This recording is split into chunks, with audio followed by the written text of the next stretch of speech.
like a whole new Paimon after those 2 days in the hot springs. The Abyss kind of threw a wrench in our relaxation, though. Still, spending time here really has felt like a vacation. The Kaholasaurs are so nice and so fun to play with. Their bellies are super bouncy. Oh, and Atea's snacks were so delicious. She gave Paimon some for the road just this morning, actually. Yelling at some kids who got caught throwing stones in the hot springs, so not much has changed since we first met her. Hey, you guys. Sleep well last night? Yep, this area is so nice. Glad you like it. I was thinking of taking you guys out to do some sea fishing. Later tonight, we can eat whatever we catch. Fresh fish is absolutely delicious right off the grill. Hey, Mualani! Yeah? What do you need? The team sent out to fight in the Night Warden Wars has returned. And Kachina? Is she back as well? Kachina fell in battle. But don't worry, the team was victorious, so the Rite of Resurrection will be held in the stadium soon.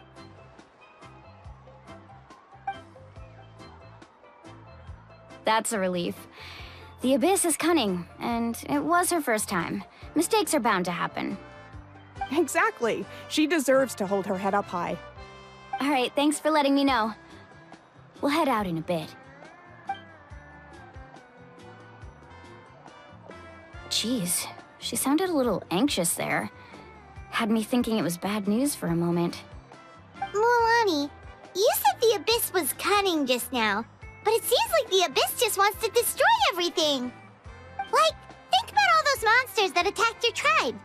If there really was some sort of cunning plan, wouldn't it make more sense to send them to attack Kachina and her small team? Not that Paimon wants them to be in any more danger, it's just... Relax, I get it. The Abyss is difficult to understand, that's for sure. At a glance, it certainly seems like the only goal is total destruction. The Abyss isn't a living entity after all, so what capacity for logic or planning could it possibly possess? But through our long history of fighting the Abyss, we've realized things aren't quite so simple.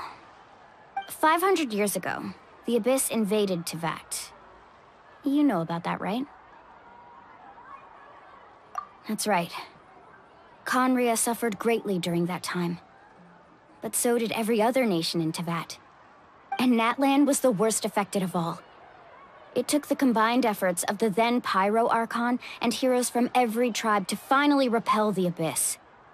Even so, the effects of the invasion lingered for hundreds of years, only able to be reversed little by little.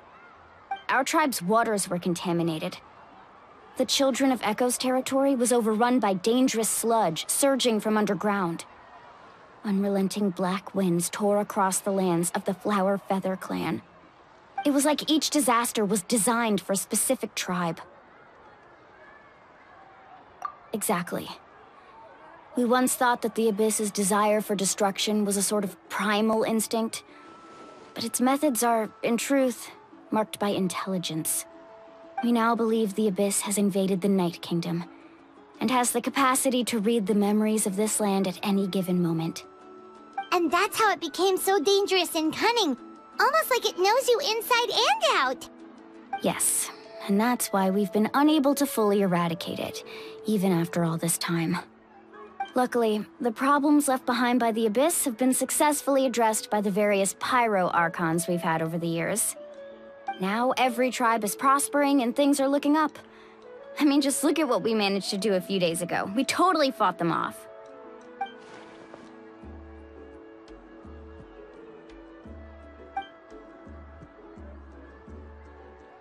You must have had to sacrifice a lot to get to this point.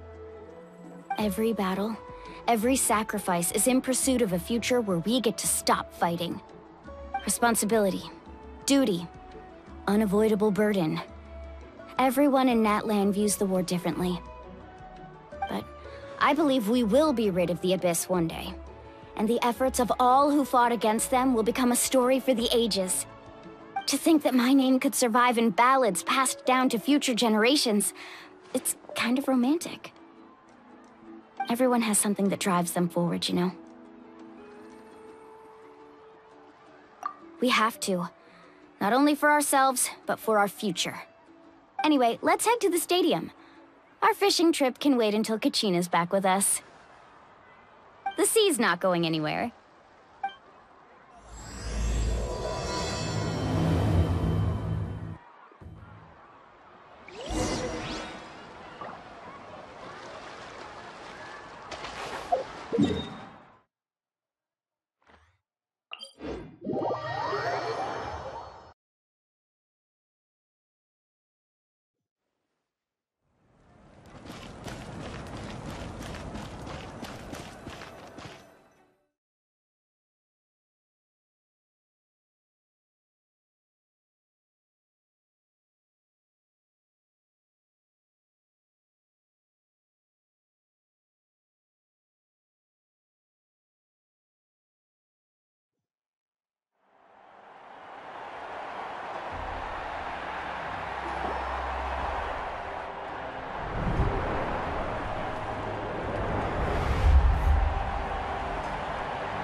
Whoa, this place is packed already!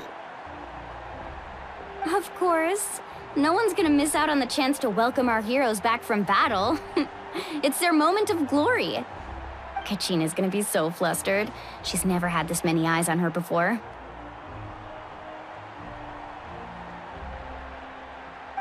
Yeah, she doesn't seem like the kind of person who likes being the center of attention. Looks like I'm just in time. Kanich, you're here! Yeah, a commission ran longer than expected, but I made it. I heard about the incident with your tribe, Mualani. Is everyone all right? Yeah, it's all taken care of. Our new friend here's got some tricks up his sleeve, by the way. He's just as strong as Kachina made him out to be. Hey, look! Is it about to start? That's right. Someone will come out and recite a eulogy, and then we'll sing the Ode of Resurrection together. Come on, let's find a spot with a good view. When the singing starts, just follow my lead and you'll be fine. Let's go somewhere higher up so Kachina can spot us.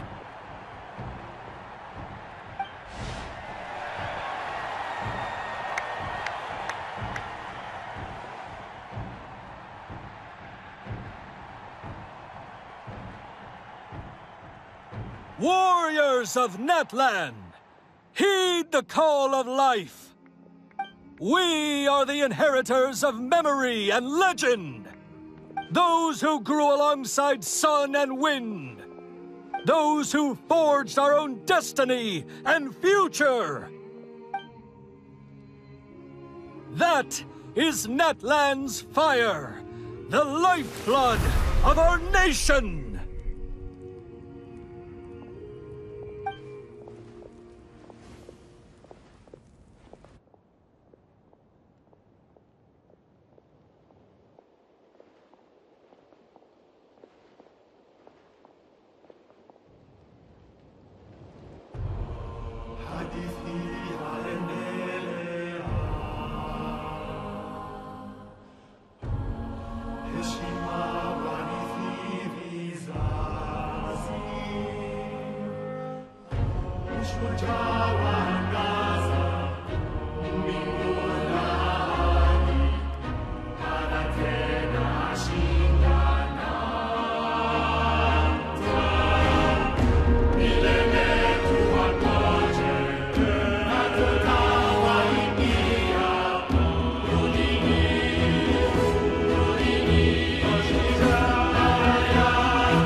I could not find Kachina within the Night Kingdom, or locate her ancient name. What? What does that even mean? Usually once the ode is complete, The Pyro Archon and resurrected person will emerge from the flames. But something went wrong. What's going on? This has never happened before. Well, I think it's pretty obvious. Clearly, the team sent to fight the Abyss didn't win after all. Think about it. The Ode rekindles all victors. We've witnessed it countless times. Since the Archon couldn't find Kachina in the Night Kingdom, that must mean there's more to this victory than meets the eye. Hey! You just haven't gotten over the fact that Kachina beat you in the pilgrimage! Pathetic. The both of you. Your wild guesses are misplaced. We completed our mission. Maybe you did, but who's to say whether that little girl even contributed at all? Maybe she got scared and ran off. Why would the YUB recognize someone like her, even if she was on the winning team? How dare you insult a hero of Natlan like that? Kachina sacrificed herself to repel the Abyss. She doesn't deserve to be subjected to your vile rumors when she's not even here to defend herself. Calm down, Mualani. There's no point arguing with the likes of them. I can't just sit here and let them slander her like that. To insult a hero of Natlan, the person actually has to be a hero. You... Think about it, everyone. Who do you think is really at fault here? A girl who never should have even gone to war? Or the great Pyro Archon? Why would the rules of our nation suddenly stop working? That's true. If she wasn't revived, it must mean she failed to achieve victory. Maybe the YUB interpret victory in different ways? I mean, that girl didn't look all that strong to me.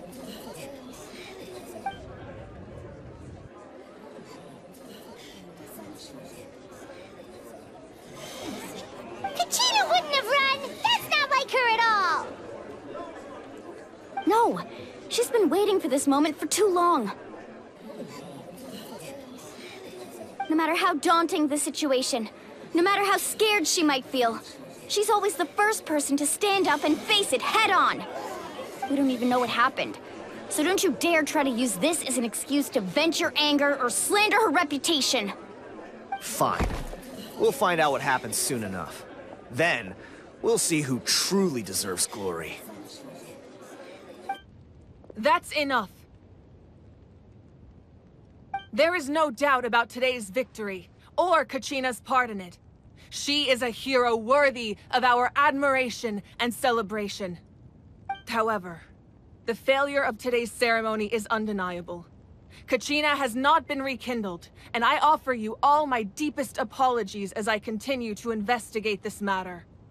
To prevent further casualties, I have decided to suspend the pilgrimage until this matter is resolved. What? No one is all-knowing. No one is infallible, not even myself. But doubt is a means by which we seek the truth, not a weapon we wield against others. I didn't mean it that way, Archon. I just... If there are things you wish to clarify, then ask me directly. Doubt my answer if you wish. But now's your chance. You have concerns? State them. No, of course not. Even though I have said nothing to change your mind, then it would seem the truth never mattered to you at all. That guy doesn't even have the courage to answer the Pyro Archon's question. So much for all that glory talk earlier. I have a question, Archon. My friend Kachina. Do you have any idea where she is? It's extremely important to me. I know you said you were investigating the situation, but I'm sorry, that's not enough. I've already shared everything I know. If you want to learn the truth and rescue your friend sooner, you should join the investigation. So, what do you say? Of course I'll join. In that case, come see me in the speaker's chamber. We should join them. Oh, and if it's not too much trouble, could you drop by as well, Traveler? I'd like to have a chat. Rest assured, everyone, I'll keep the tribal chiefs informed on the progress of the investigation. Once again, I apologize for the outcome of this ceremony. If there are no further questions, let's part for now. Did she just ask us to come along? I believe she did. Let's go. I'd like to know what's going on myself.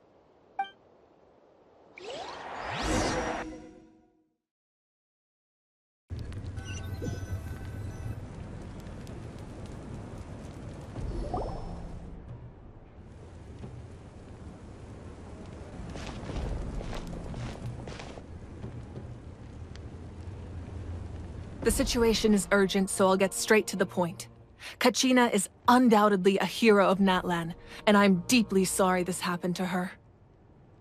There's been unrest in the Night Kingdom, but I don't know what's causing it. As a result, I've been unable to track down her location. Until we find and address the cause of the unrest, the Ode of Resurrection will continue to be ineffective. And that means Kachina won't be able to come back? That's correct. Not until the problem with the Night Kingdom is resolved. How long will that take? It's hard to say. Kachina always dreamed of fighting the Abyss, of doing her part to defend Natlan. She wasn't afraid of death because she knew, if it came down to it, the Pyro Archon would be there to bring her back to life. Whenever we sat down together, exhausted from training, she would always hum the Ode of Resurrection. She was supposed to come back to us. We were supposed to hug her and celebrate with her and share her joy. We supported her every step of the way, but what are we supposed to do now? Sit peacefully and wait for her return? Lose ourselves in grief over her death? Tell me, are we her friends? Or her murderers? That's not fair, Mualani. It's all right. I understand your rage and your grief. Kachina's life means a great deal to me, Mualani.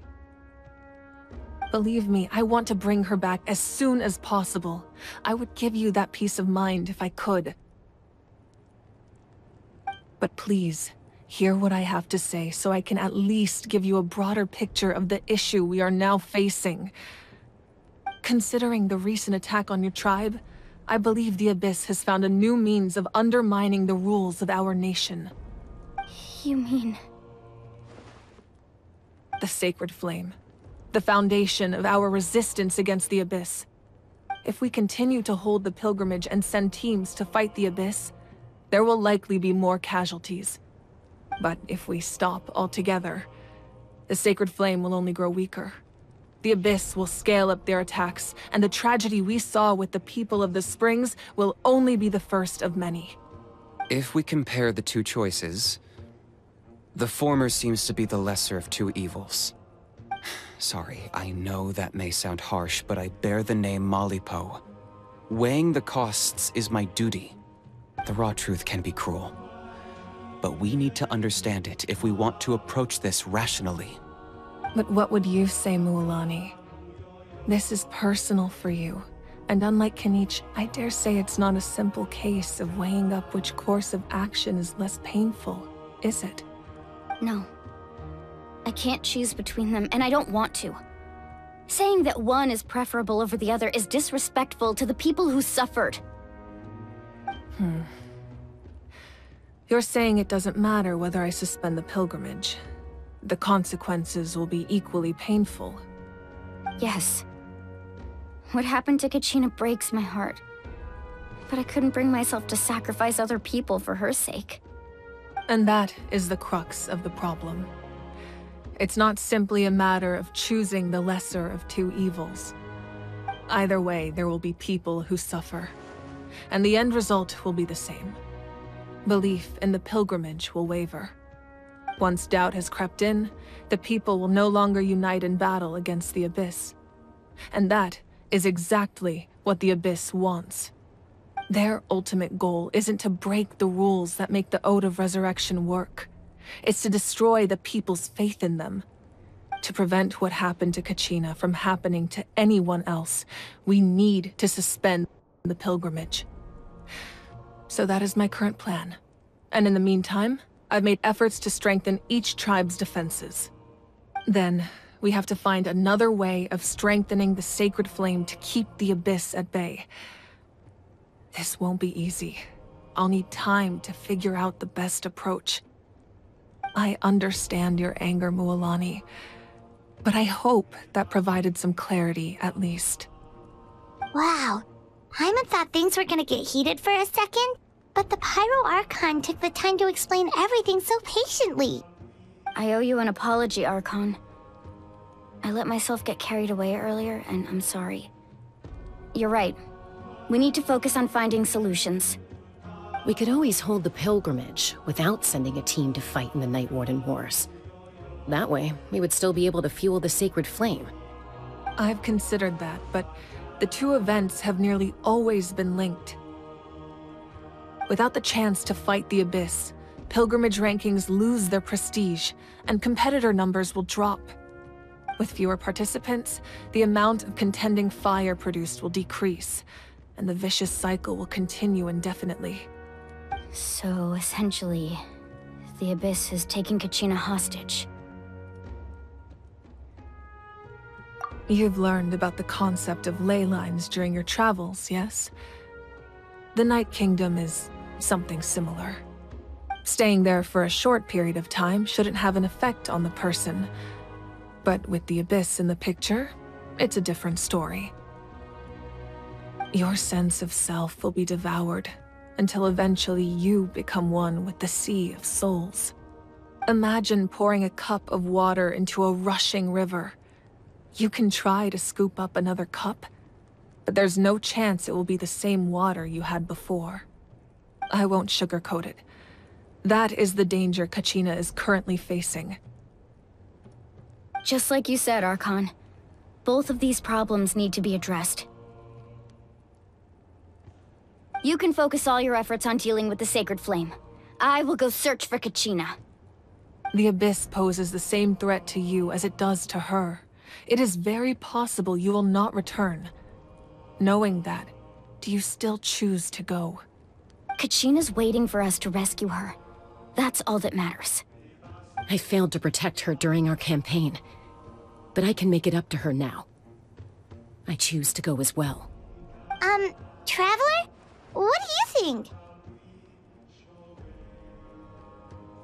Understood. Then I'll support you in any way I can.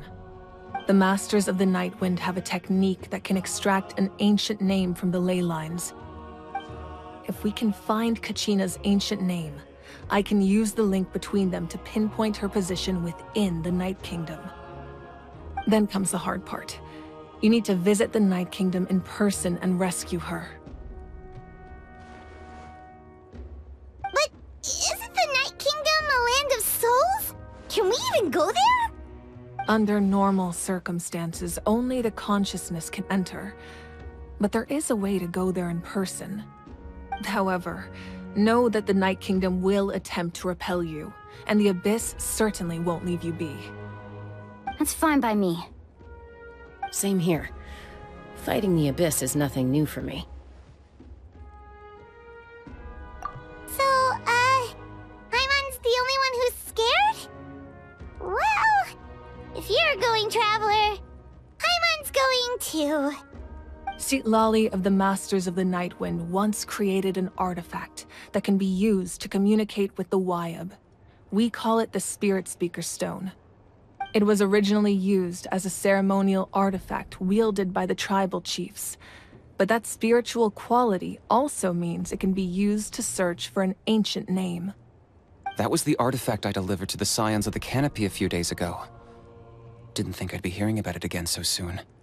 Thank you so much for your help, everyone. Your thanks are unnecessary. I will offer you whatever aid I can, but your fellowship and courage are what will truly decide the success of this operation. Besides, you're the ones helping me. I can only focus on one thing at a time, after all. Traveler, I certainly didn't expect our first conversation to be so serious. I've heard all about your accomplishments. Ever since you arrived, I've been hoping to meet you and offer you Natlan's highest level of hospitality. Why? Why? Is that not what happened in the other nations you visited? Yeah, things were pretty complicated at the start. And, you know, in the middle. But our reputation's solid nowadays. That's more like it. After all, I've heard you're someone who transcends fate. Perhaps even more than you can imagine. But we can talk about that some other time. Ideally, this would be the perfect night for a drink and some musical ambiance. But there are important things to be done. Oh, I almost forgot. Atea was wounded in the fight against the Abyss. She wanted us to give this to you. It embodies fond memories and my strength of will. That's what she asked us to tell you. She said you'd know what that means. I didn't think this day would come so soon. The flames of her life force. I can feel them flowing within the talisman. If things were different, the two of us could have enjoyed the hot springs together while she gave this to me in person. We're supposed to be hot spring buddies after all. But don't worry. This talisman means a great deal to me. I'll take good care of it, and once this is all over, I'll pay Atea a visit.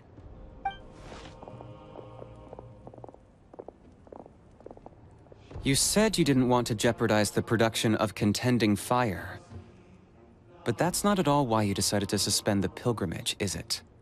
You're right. Even now, the production of contending fire is far from sufficient. The gradual corrosion caused by the Abyss has resulted in a massive shortage of pyro energy, and we're currently at the breaking point. As things stand, the pilgrimage is a lost cause. Suspending it allows us to save our strength to defend the tribes. The Abyss has brought catastrophe to Natlan, and Kachina's disappearance in the Night Kingdom is a direct consequence of that.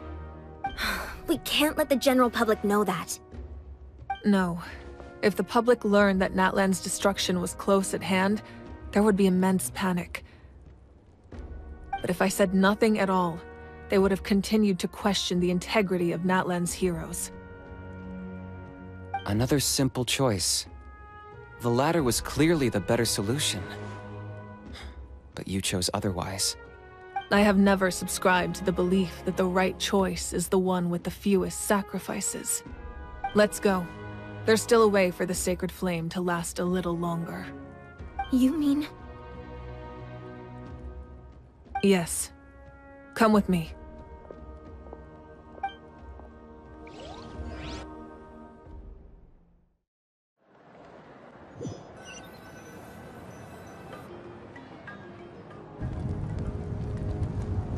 The sacred flame must never go out. Not only does it strike fear in the Abyss, but it's also the pillar of Natlan's stability. So until our heroes are ready, I will sacrifice my power to keep it burning. But that can only last so long. I think we should focus on the remaining ancient name-bearers. Don't let desperation cloud your judgment. Those chosen by the Wyab have already embarked on their destined path. It is for them to decide how that journey ends, not us. All we can do is support them. Even so, for you to make this sacrifice, it's not right. If not me, then who? No other is capable of sustaining the sacred flame. I possess great strength, but I'm not above my people. This is part of my duty.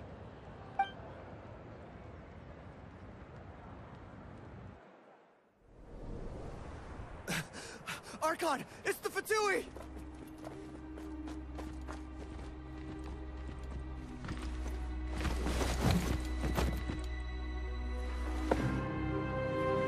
The Archon of Natlan. A force to be reckoned with. The secret of the ley lines is no secret to me. Long have they been destined for ruin. And since the oath made 5 centuries ago remains unfulfilled, what use is the Gnosis in your hands? I don't know what you mean. But it sounds like this is about more than the Tsaritsa. In times of crisis, someone must pick up the mantle of salvation. Your plan has reached an impasse, and now it falls to me to create new rules for Natlan. But before the dawn of a new age, the old must be destroyed.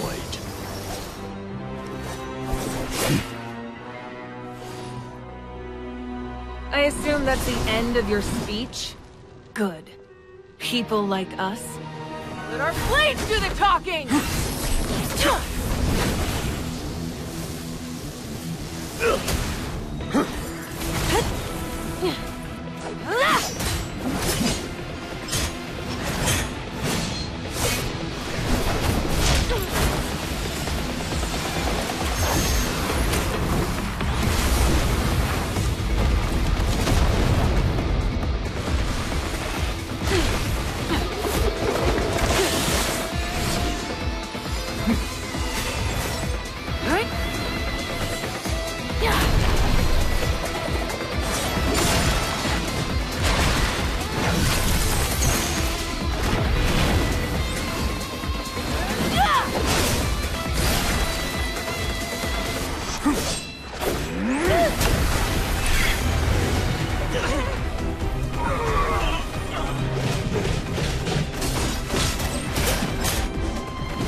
Masters of the Night Wind.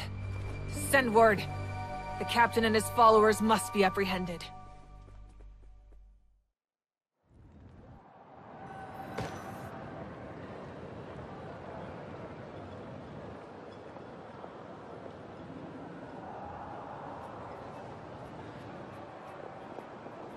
Are you alright, Archon? He was a formidable opponent. Exactly what I would expect from the first of the Fatui Harbingers. I never imagined someone could match you in combat. If the Tsaritsa sent him here, why would he bring up what happened 5 centuries ago? Yeah. And how much does he know about Natlan? The Harbingers are all driven by their own personal goals. The only purpose that unites them is collecting the Gnosis. But I'm sure the captain has his own reasons for being here as well. Whatever his motive, we should shift our focus to the Fatui. If they attack again, and we're not prepared, we're done for. No, we're running out of time. The wound I inflicted should hold him back and weaken him for the time being. Besides, I'm sure you noticed, the power that came to his rescue just now came from the Masters of the Night Wind. In other words, there are traitors among us. Not necessarily. This could prove to be a very valuable turn of events. When we exchanged final blows, I sensed an unusual presence within him. I'll need to investigate further. Kanich, go to the Masters of the Nightwind and look into who could have aided the captain. Speak to Lali. She should know. Of course. I'll head out right now. Do you still intend to... Yes, but fear not.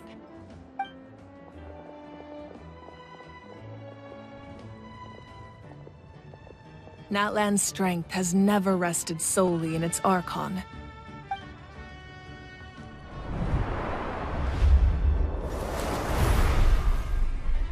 Together we foresaw the only path that leads to our nation's future. We must trust in that vision now.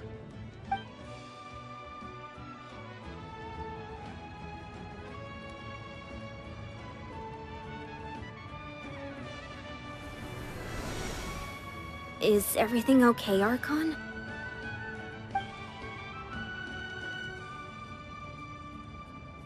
Completely fine. Just lamenting the fact that I never got a picture when I could still turn my hair into flames.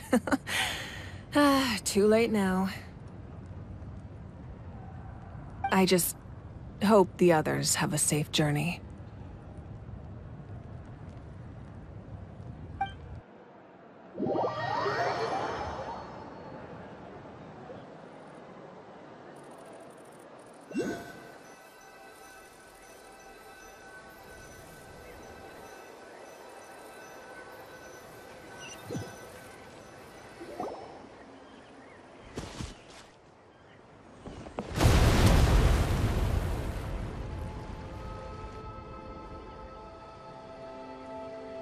What's happening at the stadium? Did something explode? It feels like the Archon unleashed her power. She must be fighting a formidable opponent. Should we go back and check what's going on? Have faith in the Archon. She wouldn't lose in a one-on-one confrontation. Once we find Kachina's ancient name, we'll head right back. Okay, let's just keep climbing. Paimon really hopes nothing goes wrong.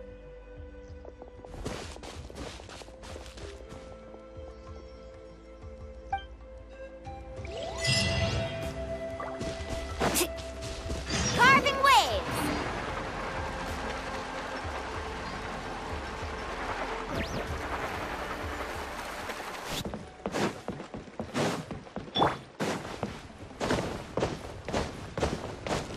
What can you tell us about the scions of the canopy?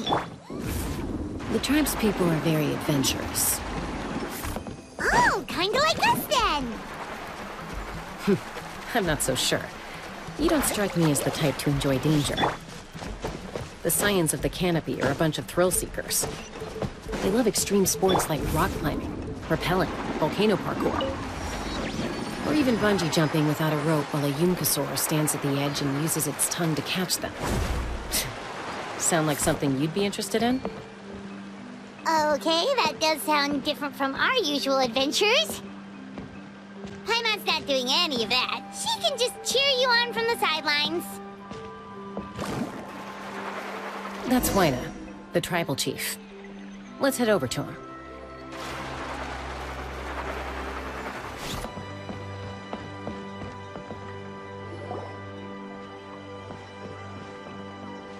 Chaska. Nice to see you again, Wyna. I'm afraid we don't have time for pleasantries, so I'll get right to it. We're here for the Spirit Speaker Stone. Whoa, hold on a second. At least tell me why you need it first. My friend Kachina is trapped within the Night Kingdom. We need the stone to find her ancient name and rescue her. Rescue her? From the Night Kingdom? That's right. I'm sorry, but someone needs to tell you what you don't want to hear. Going there, a mature warrior would never make such a foolish decision. The nature of battle is unpredictable. You never know how it's going to end. Losing a friend is tragic, but when that happens, the best thing you can do is focus on how to prevent further casualties. I appreciate what you're trying to say, Chief Wyna. But if the price of maturity is abandoning a friend in need, I'll choose foolishness any day. If Kachina's still holding on, then so will I. I thought you might say that. Is something wrong, Wyna? This doesn't seem like you. Life isn't complete without taking risks. That's always been your mantra. It's nothing. The Night Kingdom is a dangerous place. Can't blame me for checking if you were up to the task. If you're that determined, far be it from me to stop you. Here's the stone. Keep it safe, okay? It's not like we have a spare. Thank you. Huh. Seems like you two go way back. But aren't you from the Flower Feather Clan, Chaska? Oh, Chaska's a peacekeeper, so she's famous throughout the tribes. She's always the one people call to resolve conflicts, so we slowly got to know each other that way. Her younger sister Quichi's always hanging around our tribe, too. She's helped us out a lot in the past. Oh, you have a younger sister? Yes, I'll introduce you to her sometime. But let's get back to business. Waina, how do we use the stone? As you probably know, your intended destination is completely different from the real world. The Night Kingdom is like a river flowing with concepts, and the ancient name you seek is like a tiny fish swimming downstream. In that sense, the stone is like a fishing boat drifting down the river, but the boat alone isn't enough. You need a fisherman experienced enough to steer it in the right direction. We couldn't do that ourselves? With a little practice, I'm sure you could. You have the strength and the talent. If you want to make sure this works, though, I could recommend someone to you. Who? Vichama, a legendary warrior and scout from our tribe. He's got a keen eye and a well-honed intuition. Even his ancient name means to seek. If you're fishing for a name, you're gonna want him on the boat. Vichama? Why does that name sound familiar? He's one of Auntie Atea's hot spring buddies. I've heard stories about him. Where can we find him? Ever since Malko passed, he spends most of his time gazing out at the scenery from the cliff tops. Follow the path that way, and I'm sure you'll find him. Thank you. We'll go look for him there. Good luck. I hope everything goes well.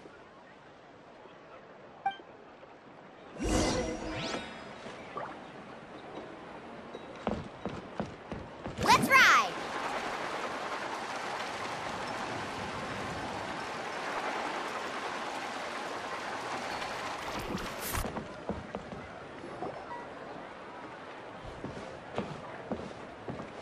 Someone admiring the scenery from the cliff tops. Ah! That must be him! Hello there, are you Vichama? That's me. Did you need something?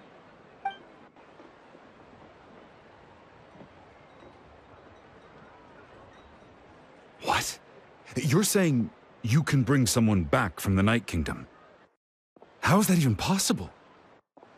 No, if you really think about it, anything's possible in that kind of place. But that would mean... Are you okay? You don't look so good. Everything's fine. I'll help you, but I do have a small request. After I help you find Kachina's ancient name, I want to use the stone to look for my friends as well. Your friend? Oh, why not mention someone named Malko? Is that who you're talking about? Yes, but I'd rather not get into it if it's all the same to you. That's not a problem. We agree to your request. Yeah. Since you're helping us find Kachina's ancient name, it's only right that we return the favor. Then we're agreed. Can I have a look at the stone?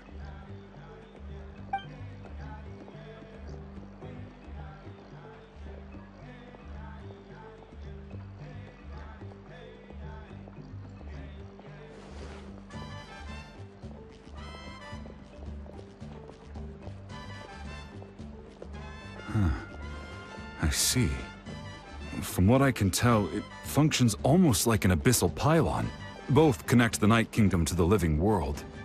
Once the connection is established, the Abyss will come surging through the opening like a predator honing in on the scent of blood. So we have to be sure not to use it in a tribal settlement. Wow, you got all that just from looking at it? I just picked up on the basics, really. I still have no idea why it works. You said someone named Citlali invented this. They must be a genius. I'll go find an open area and start setting things up. In the meantime, I need you to get 2 things for me. We'll go right away. What do you need? First, I'll need some hook ropes. Pretty much every store around here carries them, so no need to go anywhere special. Oh, and I need to build a net out of them, so make sure you get a good amount. Wait, are you saying you're going to use a real net to catch Kachina's ancient name? How does that work when one's tangible and one's not? By creating something tangible in our world, like a net, we can create a connection to a corresponding concept in the Night Kingdom. Basically, I'm going to use the concept of a net to catch something equally intangible, an ancient name. Oh, I see. What about the second thing you needed? Right. I need 2 chunks of obsidian. Once we bring the ancient names into our world, we'll need a place to store them. Normally, you can only get obsidian from the Children of Echoes, but I heard there's a traveling merchant from that tribe around here somewhere, so maybe you can try your luck there. Gotcha! All right, let's split up. See that clearing? Let's meet over there when you're done. Oh, and you can send someone with me if you want.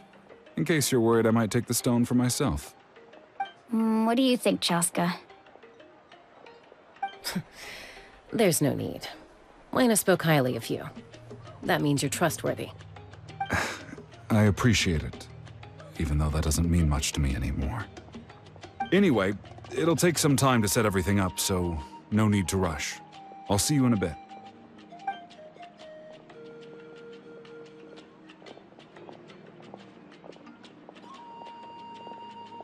What an odd guy. He seems so defeated, but also really invested in the stone at the same time. I don't have any more insight than you, Paimon. Let's just focus on the preparations for now. Hang on, Kachina. We're coming for you.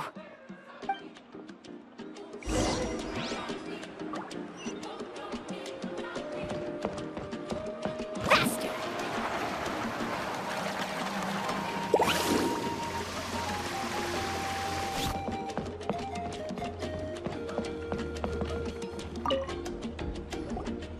Hello. Do you have any hook ropes for sale? Hook ropes? As in rock climbing equipment? Yes. How much for your whole stock? Oh, the whole thing? Let me see. That would be 30,000 mora in total. Deal? Deal. Wait, really? What, you want me to drive down the price? We just need these as fast as possible. Thanks. Oh, no problem at all. I'll even pass along some information on the house. These ropes are usually used by rock climbing enthusiasts. If you want to learn, Roka's the person you want to ask. All right, that's everything. Here you go. Now we need the obsidian. Let's go talk to the traveling merchant Bichama mentioned.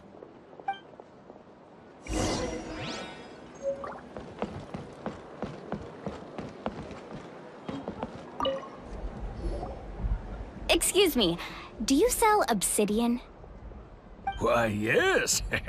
I've got a chunk for sale right over there. Perfect. Is that the only one, though? We actually need 2. That might be tough. Tell you what, I'll take a look through these boxes over here, and we'll see what we can find. Thank you so much. We'll wait here.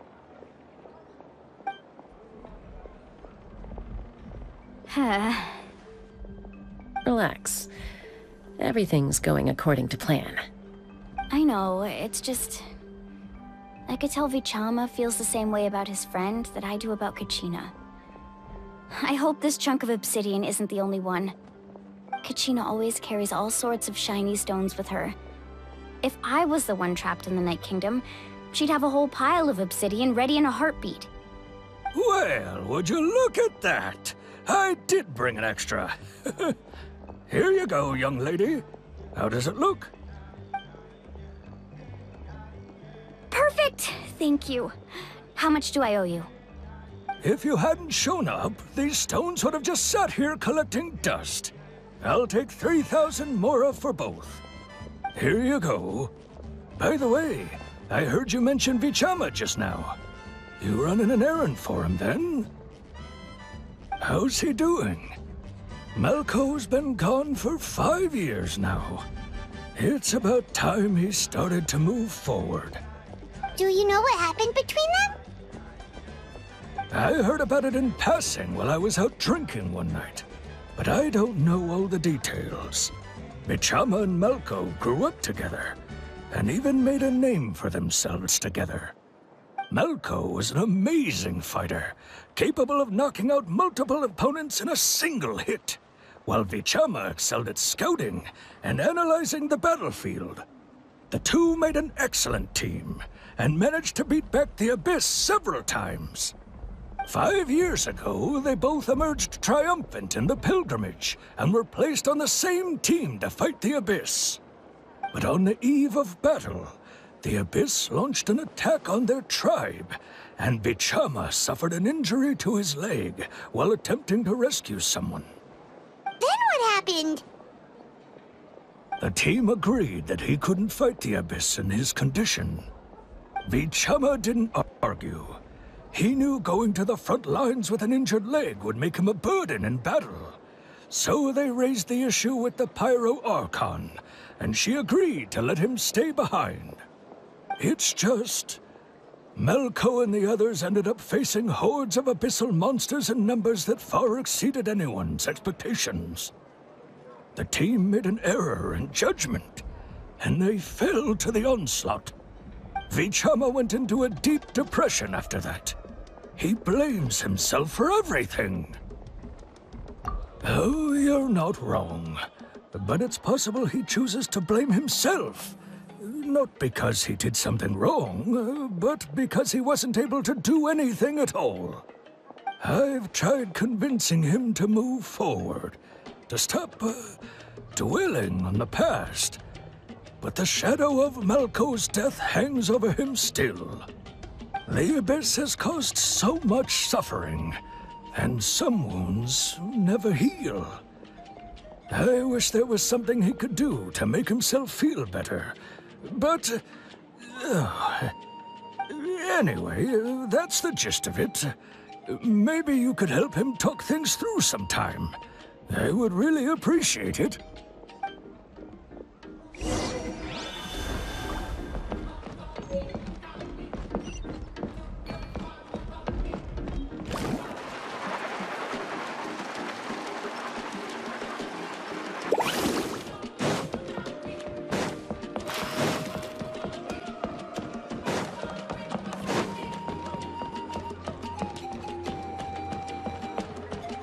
Off we go.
Did you get everything?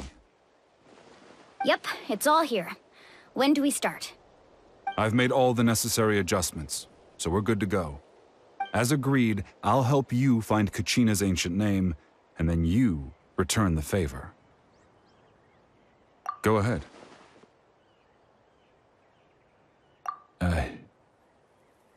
Yes. After Malko fell, I scoured the battlefield to see what happened. It turned out he wasn't bested by some impossibly powerful foe. He was dragged to his grave by the sheer number of enemies. If I had been there, I would have been able to sense the danger. I could have warned them not to advance. I've always blamed myself for what happened. But when you told me about Kachina, I realized there's a chance Malko might also be alive, fighting for survival in the Night Kingdom. But that happened several years ago, right? The Pyro Archon said all life within the Night Kingdom eventually becomes one with the Sea of Souls. There might not be much hope, but I still have to try. Malko and I promised each other, even if we never managed to root out the Abyss for good, we would fight together until the end. All right, let's get to it. I'll start searching for the conceptualized version of Kachina's ancient name. If you see any fragments scattered around the area, please collect them.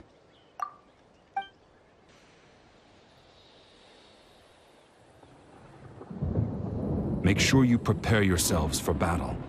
As I said, the stone will link the mortal realm to the Night Kingdom. The Abyss will likely emerge in response. Look at that golden thing! It must be one of those fragments Vichama mentioned. Let's get closer!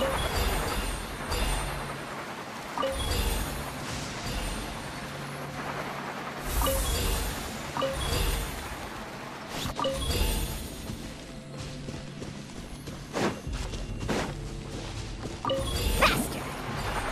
Whoa, monsters incoming! Watch out, everyone!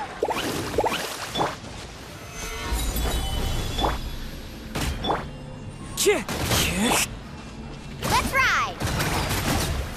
Amazing!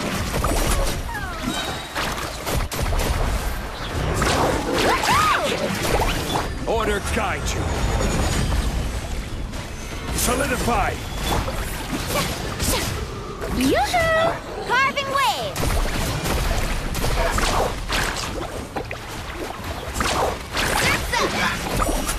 Off we go! Woohoo! How much longer, Vichama? Not long! We're getting close!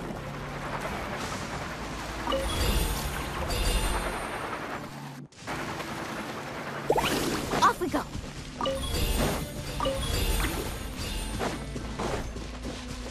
Let's ride!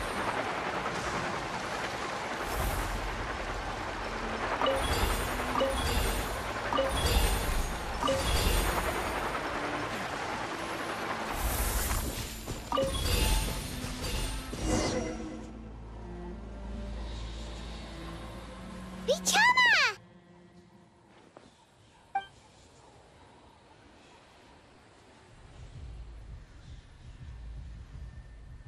Quick! Take it! I found Kachina's ancient name. Hang in there, Malko. Just a little longer. Something's not right. The power of the Abyss is getting stronger. The Abyss is corroding his body!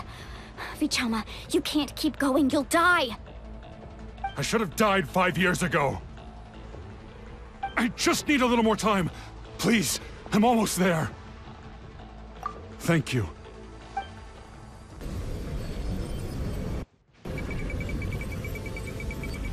Whoa, watch out! The power of the Abyss is strong!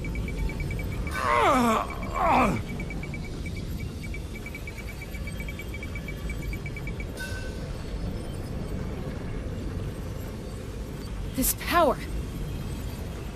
Hanging in there? Malko. No! Why can't I find him? Why? We can't wait any longer. Pull him away from the stone, Mualani.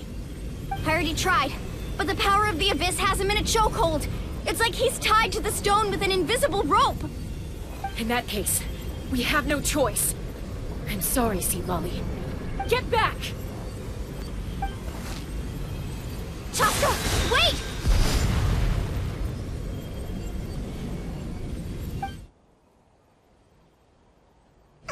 Ouch! What happened just now? It looked like the Spirit Speaker's stone was... The stone's power was spiraling out of control. The only way to stop it was to destroy it. You were all caught in the shockwave of the explosion. You might feel dizzy for a while, but that's normal. Give us a heads up next time, will you? You're lucky we managed to dodge it in time. I thought I said to get back. Yeah, barely a second before you made it go poof. Not everyone has your reflexes, Chaska. We were this close to getting dragged into the explosion. Okay, I'll be more careful next time. At least Kachina's ancient name is still in one piece. Wait, where's Vichama? Vichama! Vichama! I couldn't find Malko's ancient name. It must be completely gone by now. Once your ancient name disappears, there's no coming back. From the very beginning, I knew there was a slim chance, but still. And now... it's too late to save him. From the minute he left that day, it was already too late. Vichama. I'm sure he's heard enough condolences over the years. Let's just give him some space. Huh? What's that in your hands, Vichama? It looks like something's glowing! Huh? This is...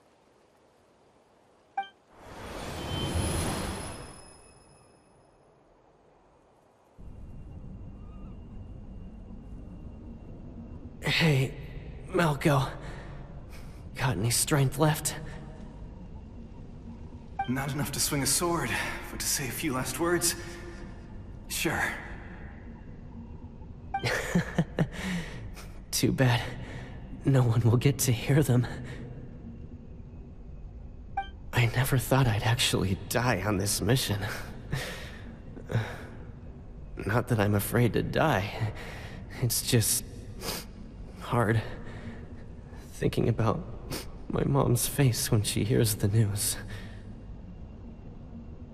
Guess I have something to be thankful for then. My parents died a long time ago. They won't have to mourn me.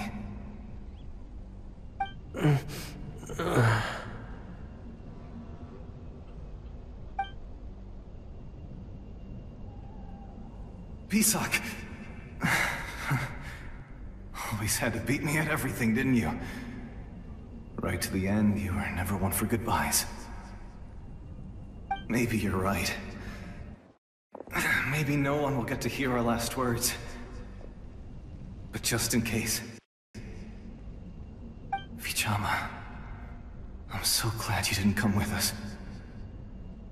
Don't be sad. Just keep on living. For the both of us.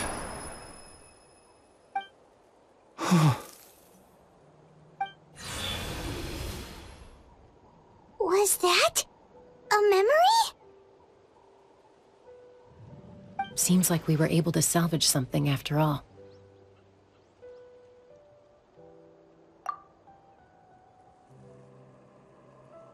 Of course.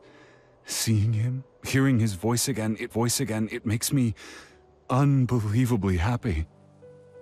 But it also brings with it an even deeper pain. A deeper pain? Why?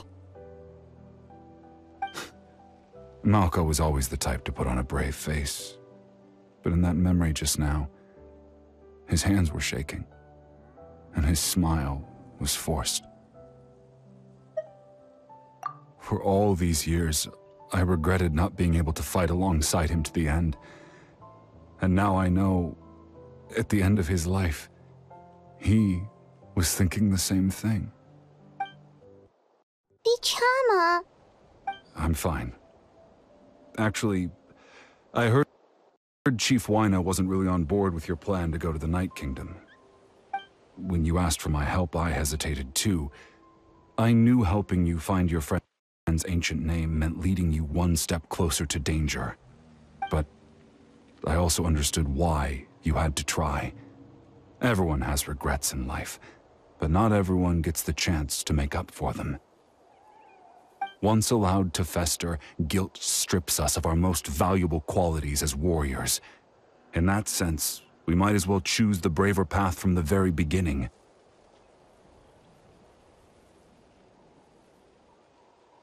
If I could do it all over again, I would have followed Malco to the front lines no matter what. Even with an injured leg, there were still things I could have done.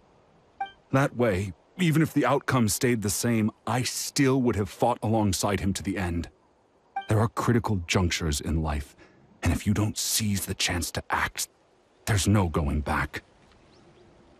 That's something I had to learn in hindsight, but you're still at the crossroads of your journey, so I hope you can walk away without regrets. Thank you, Vichama. I feel even more determined now. Kachina will come back to us. I'll make sure of it. I promised I would find her, and I intend to keep that promise. That's good to hear. Strange. My body, it's... Once abyssal corrosion enters the body, a portion will fuse itself to your internal organs. Even though the Traveler possesses powers of purification, the corrosion can never be fully eradicated. Thanks to him, though, you were only briefly exposed. Slowing your breathing and controlling your emotions should help you keep the symptoms in check.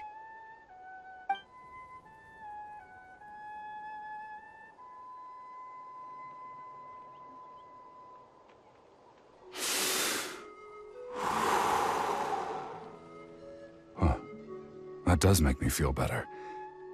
You seem very knowledgeable about all this. Just speaking from experience, that's all. Anyway, we've recovered Kachina's ancient name, so we're off to a great start. Let's get Vichama back to his tribe and tell Wina the good news. Oh, and apologize for destroying the Spirit Speaker Stone. We had no choice, though, so he'll probably understand. Right?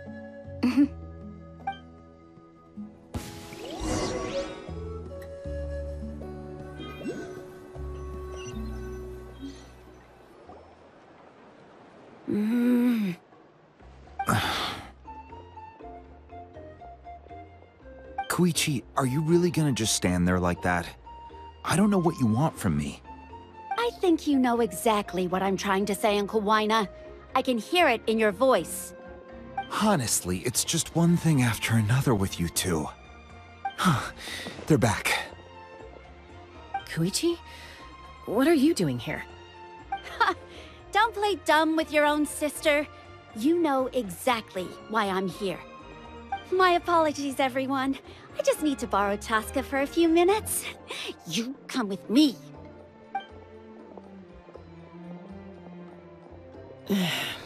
I'll be just a moment.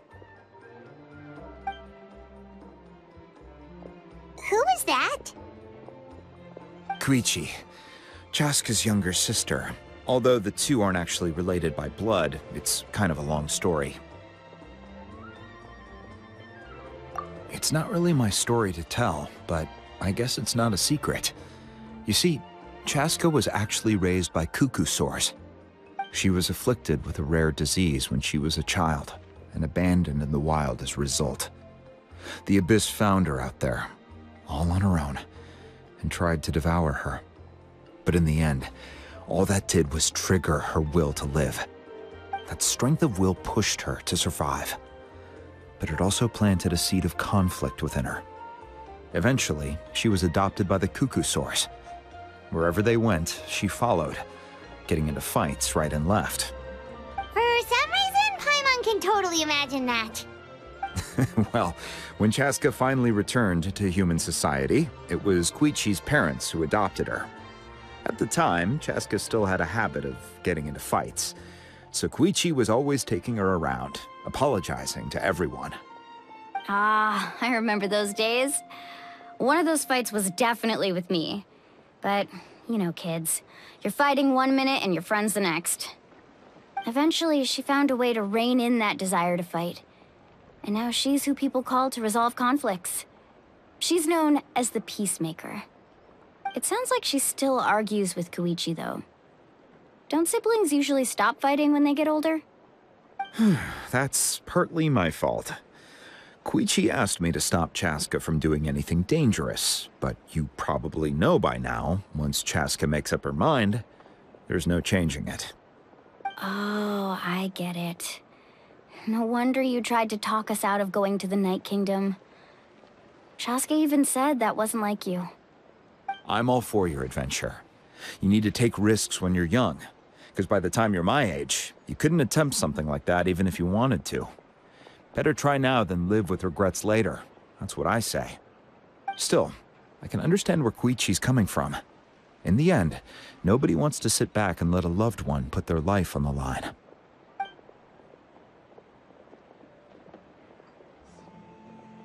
All right, it's just the two of us now. You have 1 minute to explain yourself. I don't have anything to say. You don't have to approve, but you should know I only do what's necessary. That attitude is exactly the problem. It's like you don't care. You try to sneak off to the Night Kingdom behind my back and then play it down as if it's just a trip abroad. Well, technically I am going abroad, right? Again with the excuses! We agreed, didn't we? There are 4 levels of danger. If it's not something urgent, you can only engage in level 2 danger and below. You can only go up to level 3 if a situation is so dire there's absolutely no alternative. But a trip to the Night Kingdom? If that's not a level 4, I don't know what is! And you were just going to sneak into the place without saying anything! What do you mean, sneak into the place? I always planned on walking in there with my head held high. You bought off Uncle Wina, didn't you? He promised me he'd stop you from doing anything dangerous. Oh, it's like he didn't even try. You feel like he went back on his word. What if I told you my mind was made up, and there was nothing he could have done? Not even by force. Oh, I knew it! So he did try to say something, but you didn't listen. This is important. If you were in my shoes, you'd make the same decision. You don't know that? I'm a doctor, and I handle logistics. If you're going to waltz into a dangerous situation where you could lose control at any moment, it's my duty to say something. All right, whatever. Anything else? What do you mean, anything else? Why don't you reflect on what you've done and promise me you'll stay put? Time out. Is this one of our normal arguments or a serious one? Chaska, does it sound like I'm joking? Then... you need to know something. What happened to Kachina was partially my fault. I can't leave her there to die. That's not who I am. But the person you become when you lose control, that's also not who you are. That's a different issue. You said it yourself. A person is only as good as their morals. If I want to live in Natlan, I need to display qualities that make me worthy of this nation. I've also told you that managing your condition is equally important. Sometimes you have to make sacrifices. All right, let's stop this here. If we keep going, I might actually have to get serious. And I think Wina prefers his roof attached to his house. Is that a threat? That sounds like a threat to me. Koichi! Younger sisters are supposed to listen to their elders. So, you're really going to go, no matter what I say? I'm supposed to be your sister. Then support me. I'll be back. All you have to do is wait. Chaska. So, that's it. Why'd you have to turn out to be so darn annoying?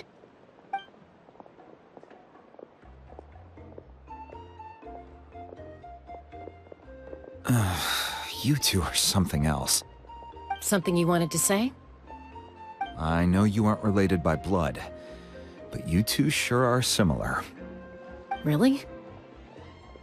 You know, I said that very thing to Koichi not too long ago, and she reacted the exact same way, down to the very tone of voice. It's not my place to get involved, but I will say this. Try to spend a little more time with your sister. You're tough kids. That doesn't mean you have to go it alone. Thank you. Anytime. All right. If you're done with the Spirit Speaker Stone, you might as well hand it over. According to Kinich, it's an important ceremonial artifact, so it'd be safer to keep it with me. About that... If only Tone Deaf Bard was here, he could have repaired it just like the Holy Liar. It might be in a few more pieces than you remember. Huh?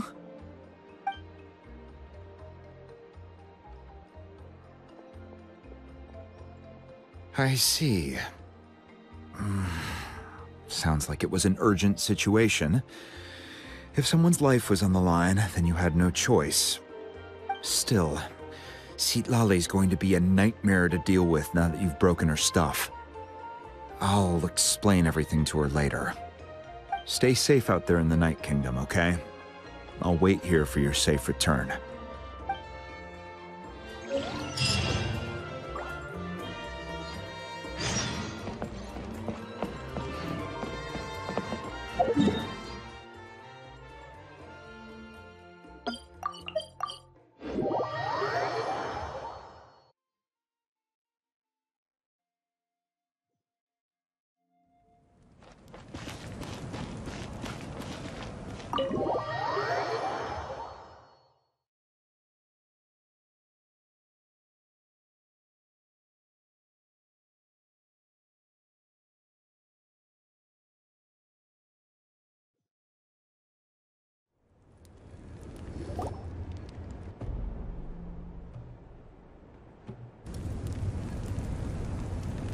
We're back! We found Kachina's ancient name, too! Well, it's fairly complicated. Let me give you the condensed version. The Fatui again? We can't go anywhere without them causing trouble. But what if the Fatui finds out you've lost your power? Won't they try to take advantage of the situation? That's why it has to be our little secret. No one else can know, or we're asking for trouble. Look, I wish I could offer you some sort of consolation, but I won't lie to you. With multiple factions closing in, there's nothing comforting about the situation we're facing. Still, all you need to do is focus on your goal. You can leave the complicated matters to me. I can also step in on the Pyro Archon's behalf. There's a limit to what I can accomplish, but I'll help you however I can. There's no need to be so modest, Yan-san. Your incredible strength has long been a well-known fact. You're the pride of your tribe. Archon, I'm sorry about before. You have so much on your plate, so much that you have to worry about. But all I could do was focus on my own feelings. You have nothing to be sorry about. We all get overwhelmed by our emotions, myself included. Your reaction to Kachina's disappearance, I understand that feeling very well. Well, now that we have Kachina's ancient name, let's go track her down. Follow me.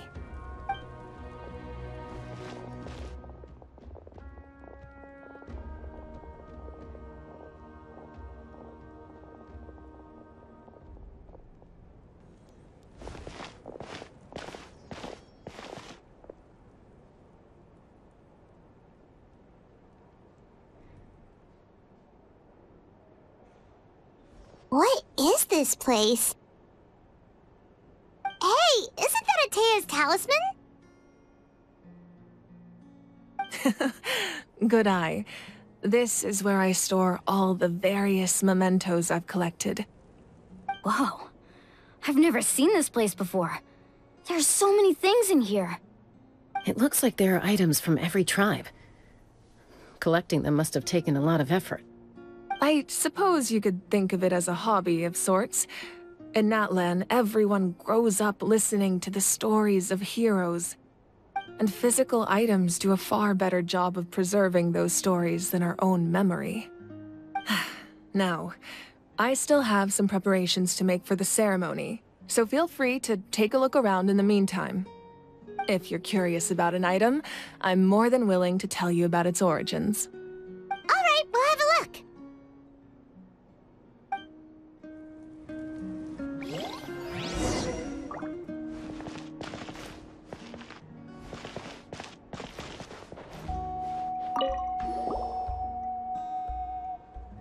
There are so many jars and potions around here. Do they have anything to do with alchemy? No, those belong to the Masters of the Nightwind. They're ceremonial tools used to amplify the ability to communicate with the Night Kingdom and the Wyab. Yamaya is an expert in this field, and she taught me a lot. Even though she appears stoic and serious, she actually has a keen sense of humor. The tools you see here are quite traditional. Her students found them outdated, so she passed them on to me. The contents of the jars aren't all that special. Oh, except the big jar in the middle. That's what she really wanted to give me. Ooh, must be something really cool. What's inside? Grape juice. Huh? It's quite tasty, although probably expired by now.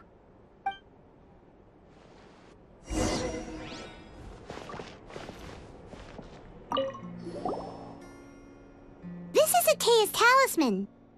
I'm sure you're familiar with this one already. Atea was rarely ever without it. The talisman brought her a lot of luck in battle.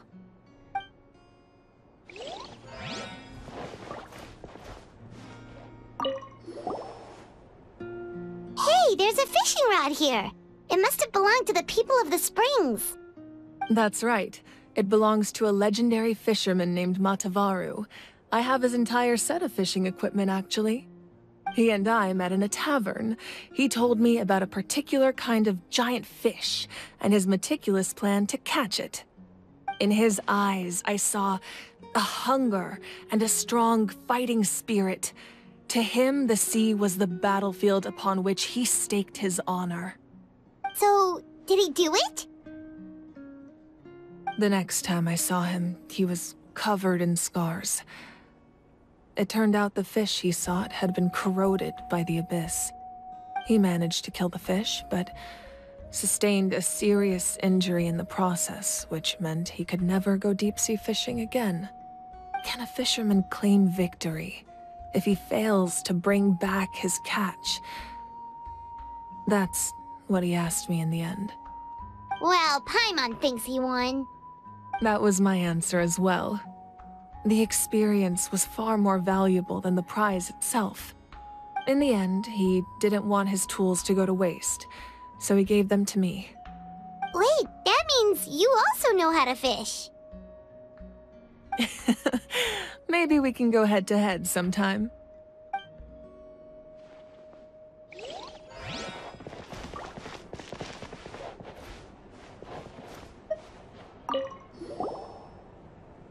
Whoa, that belt is bigger than Paimon's head! The Collective of Plenty are known for their bodybuilding competitions and contests of strength.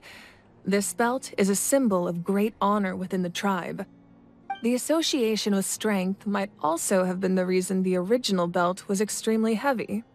It was difficult for even two people to lift. And even if a warrior had the strength to put it on, wearing it for any length of time would still leave them gasping for breath. Sounds like it. So the owner of the original belt, Kitera, commissioned a craftsman to make a copy identical in appearance but far lighter in weight. That is the belt you see before you. He would often wear this version when training in order to protect his waist. Or he made a lighter version so he could wear it all the time and show it off.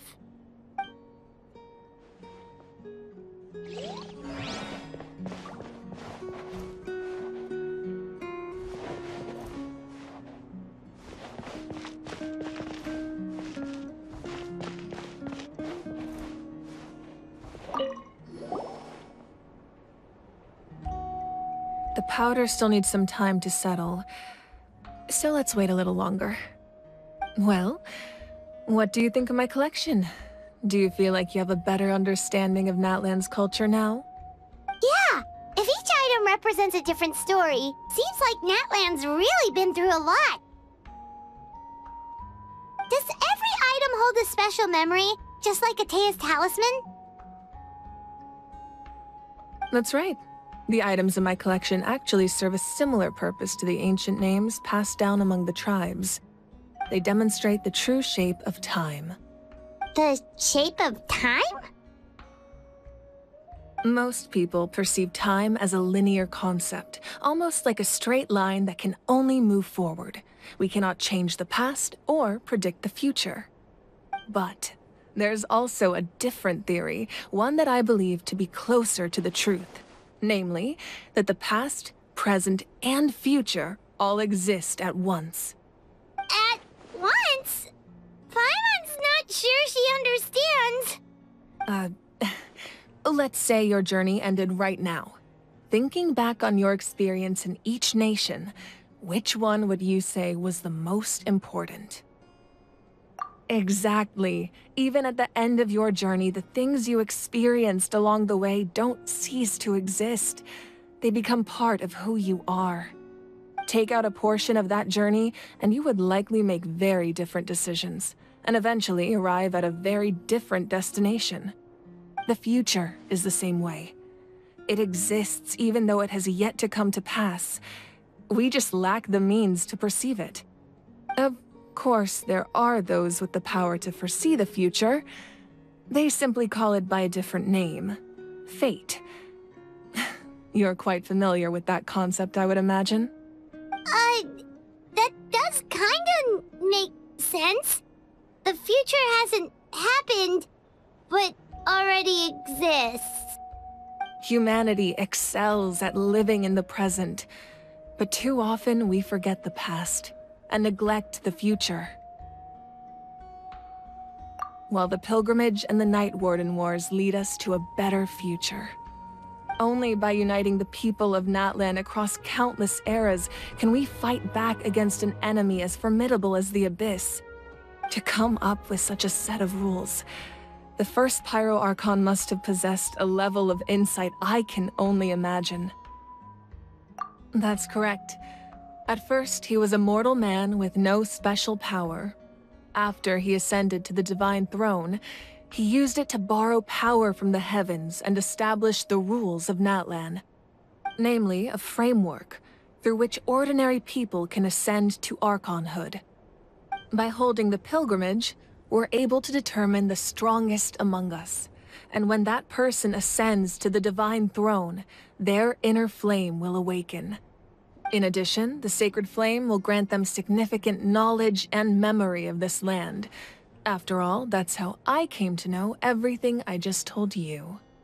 So, it all comes down to the power of the Divine Throne and the rules.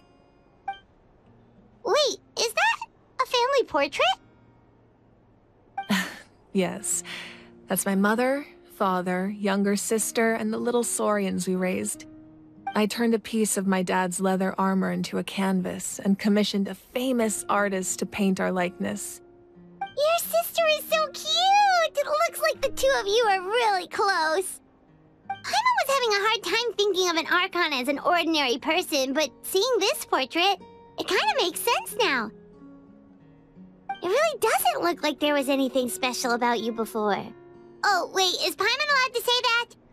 A little late for that question, don't you think?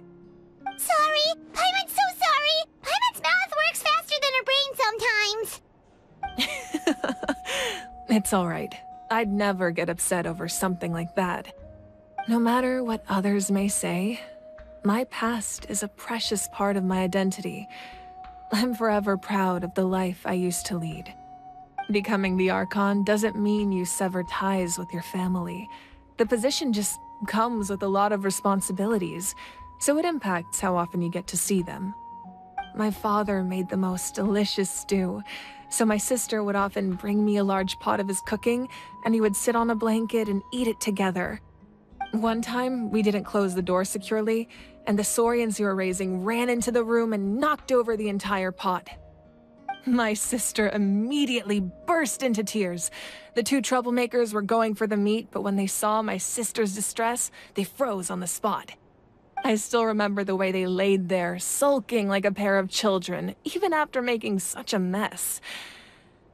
It was frustrating, but in the end, all I could do was comfort my sister and move on. Wow. Isn't that what being a family is all about? I think about that story a lot, actually. As the Archon, I made a vow to defend this nation, and experiences like that, they remind me exactly what I'm trying to protect. Well, what happened after that? This portrait looks pretty old. Your sister must be all grown up by now, right? I believe she ended up working as an architect and artist. She built many houses and crafted many beautiful works of art. Anyway, that's enough about me. Now that the powder is settled, we can begin. Ian-san, Mulani, Chaska, over here, please. Place the ancient name up there, and then we'll begin.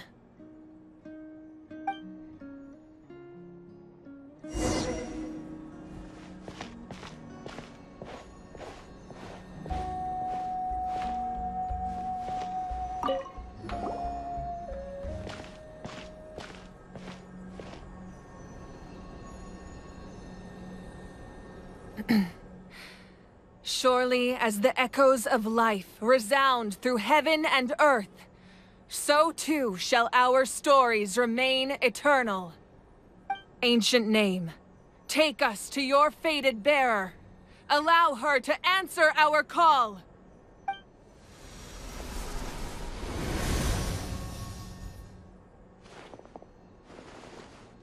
Am I hallucinating again?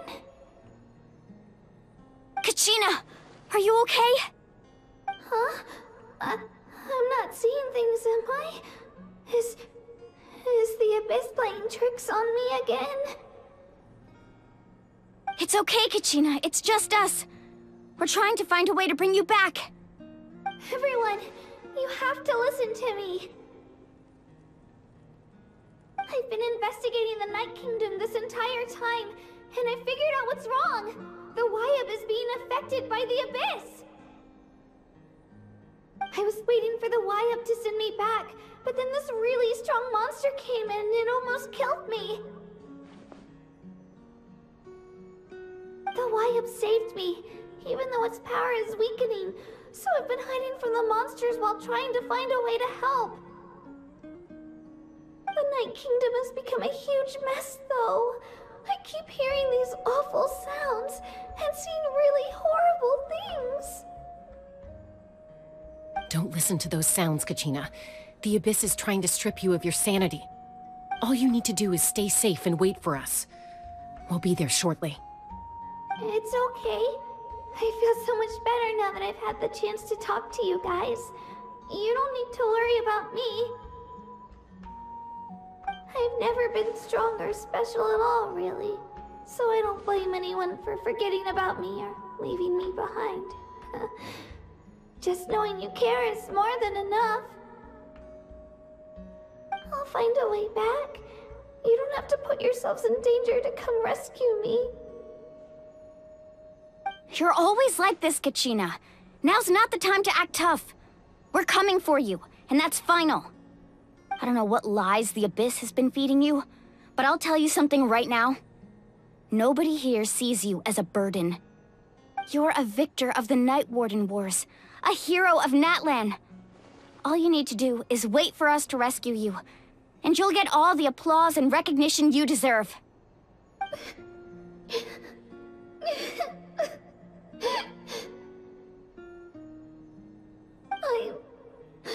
I'm really scared.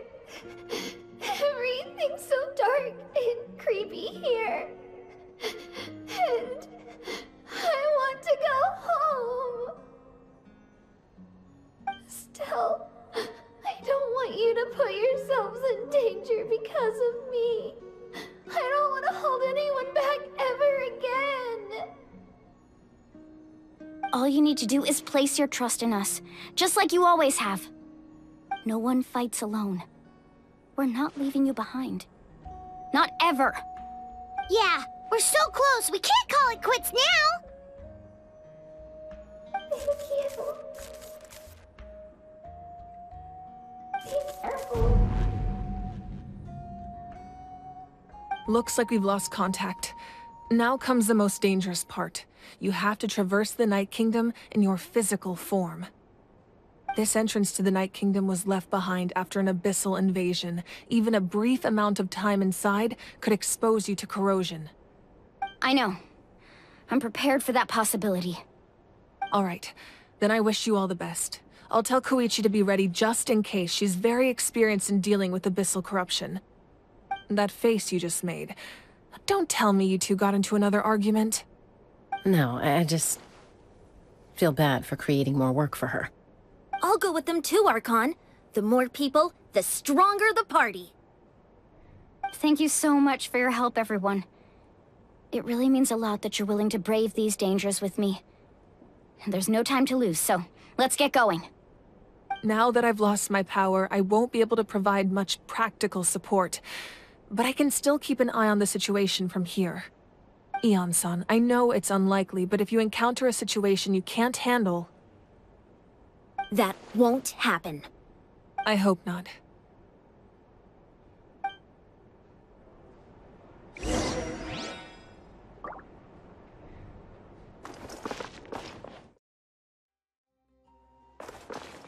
I follow the wind.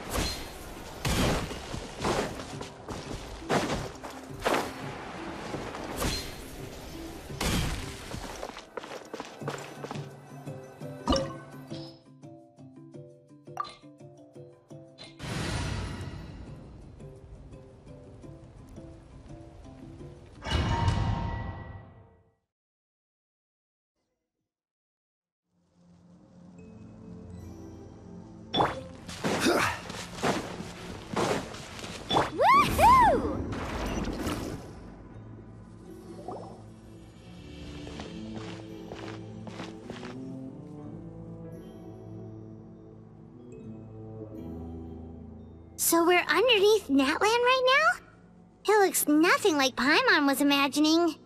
That's because in the distant past, Natlan was home to an incredibly advanced civilization ruled by dragons. Humans only established their own society after the fall of the dragons. So these are Saurian ruins? Wait, you mean like the elemental sovereigns? They had their own advanced civilization? Yes, a really long time ago. Very few records have survived until now, so no one really knows what the devices here are for. These ruins have been abandoned for a long time, but with the recent increase in Abyss activity, the installations around here have somehow been activated again. So what you're saying is, we're not in for an easy trip to the Night Kingdom. No, it's going to be obstacle after obstacle from here on out.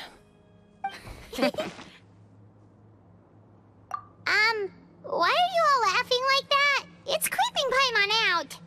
It's the pre-adventure excitement kicking in, right guys? Of course. I'm eager to get started. Then let's go. We won't let anything stand in our way.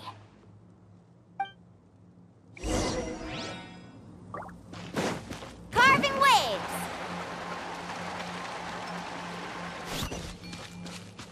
Seems like the road ends here. How should we get across? As a professional trainer, I think you could stand to build up your endurance, Paimon. Professional trainer? Paimon thought you were a warrior from the Collective of Planning. Well, that goes without saying. But I actually work as a sports coach. I provide professional guidance for many of Natlan's popular sports. And I don't just mean physical training. I design nutrition plans as well. Ah, so basically no... Those guys look familiar. We've fought them before.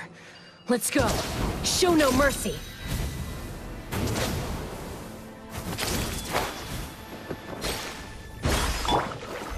Stabilize! Shower me with praise! Let my name echo in... Let's ride!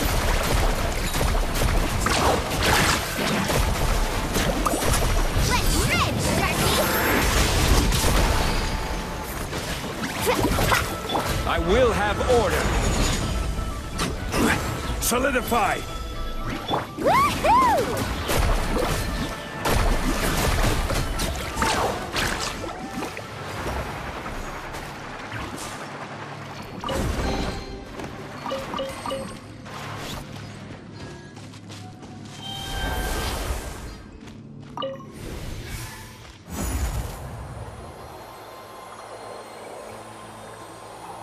Whoa, the place we need to go seems really high up.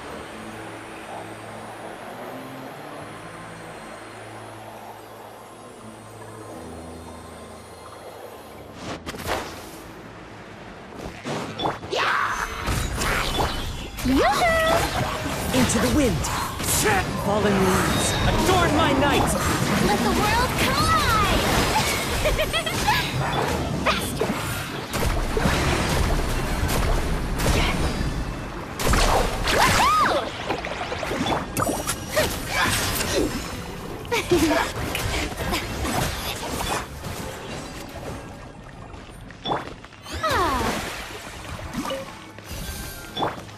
Let's ride!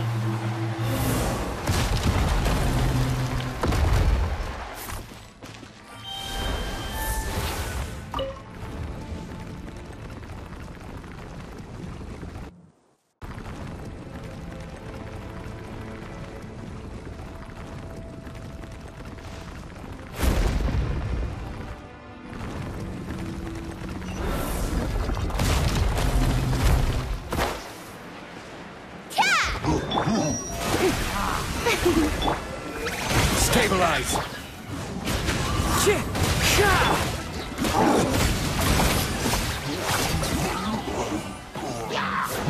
Order guide you!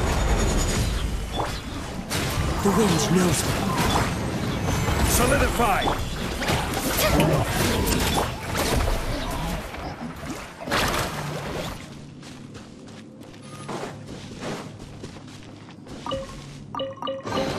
Carving waves!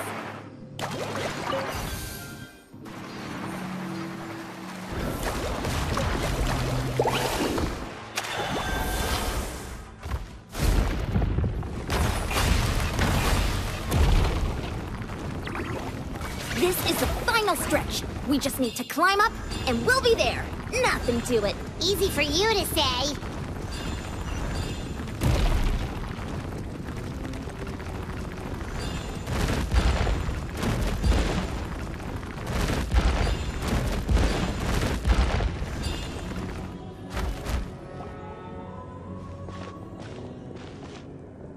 This must be the entrance the Pyro Archon told us about. The one ripped open by the Abyss. Yes. There's something in the depths of this place that feels familiar, yet also foreign. We actually have to go in there? Okay, Paimon just needs to psych herself up. Don't push her through before she's ready.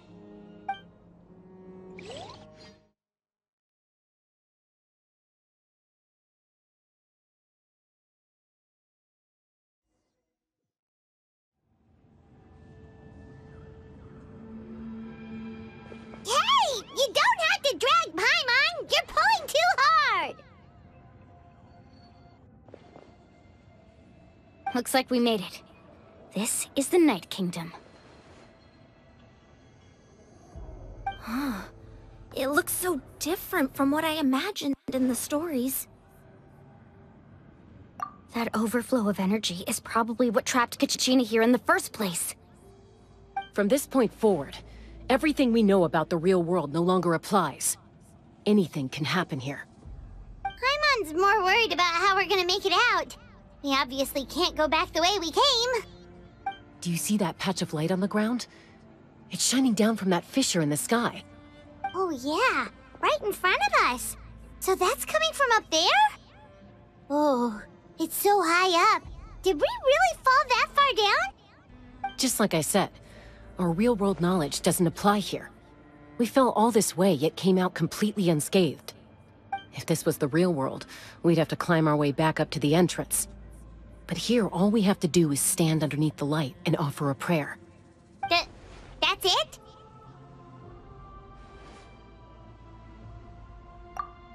Right. We still got a job to do. So that means all we need to do is find Kachina and bring her to this location. Exactly. This light is streaming in from the real world. It's a link between the two realms. The terrain looks difficult to navigate, and the visibility's not great either. How are we supposed to find Kachina in these conditions? Yeah, these floating black things don't look super friendly either. Those are all manifestations of abyssal power. Be careful. Ghost! Attacking ghost! Calm down, I'm here to help. You're the ones who helped Vichama, right? Yes, I'm Vichama's friend, Malko. I was completely lost to this realm until I sensed a mysterious power calling out to me. It's like it was seeking me out, attempting to reassemble the pieces of who I used to be. Of course, it could only do so much. I'm sorry I can only appear before you in this imperfect form. No, we should be the ones apologizing. If the Spirit Speaker Stone hadn't become corrupted by the Abyss, we could have done much more. But we had to destroy it. Otherwise, Vichama and his tribe would have been in danger. Of course. Thank you for protecting him. I never imagined that, even after all these years, he'd still take such a risk for me. Under the power of the stone, it felt like our souls were connected. Turns out even our regrets were exactly the same. Whether in triumph or death, you want your best friend by your side. Exactly. That may not be in the cards for us, but it's not too late for you. You're looking for a young girl from the Children of Echoes, right? She's being chased by an embodiment of abyssal power. I'd like to help her while I'm still in this form, so follow me. Be careful. This place has been severely corroded by the Abyss. Paimon didn't realize it had gotten this bad. It's like a seething volcano ready to engulf our world at any moment.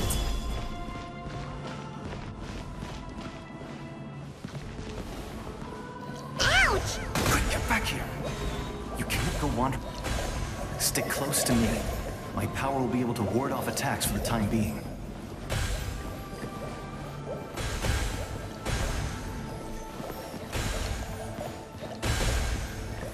We won't be able to keep this up.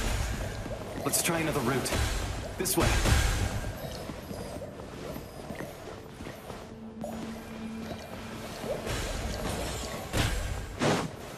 Stabilize!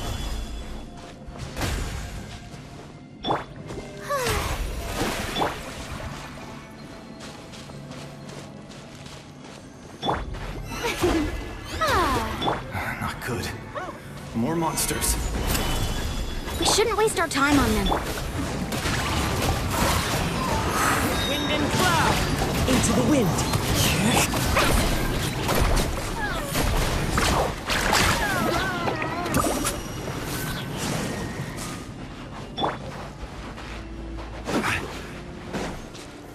Gather!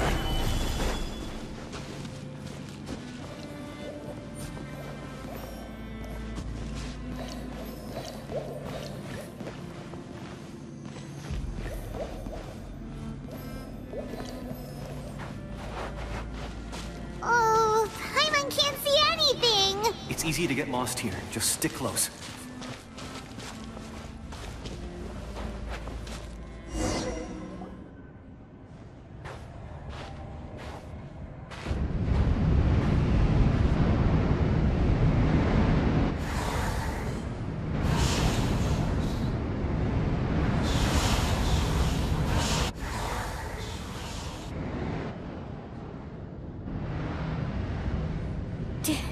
Did you hear that? What? Never mind. It was probably just my imagination.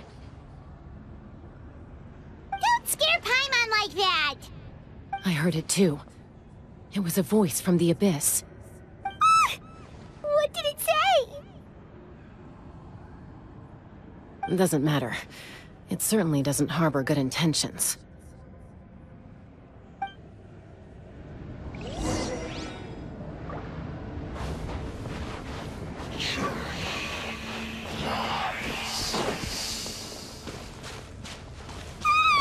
Paimon just heard it too!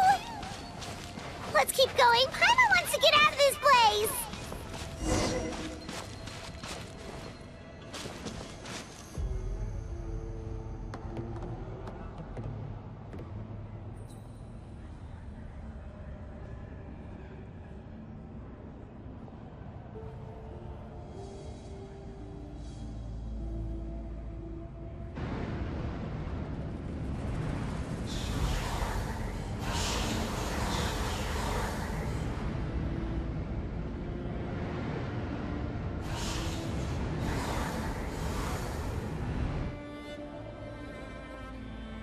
We're here, Kachina! Honey? You made it! Looks like our reunion will have to wait until we take care of these monsters. Good idea. Let's go!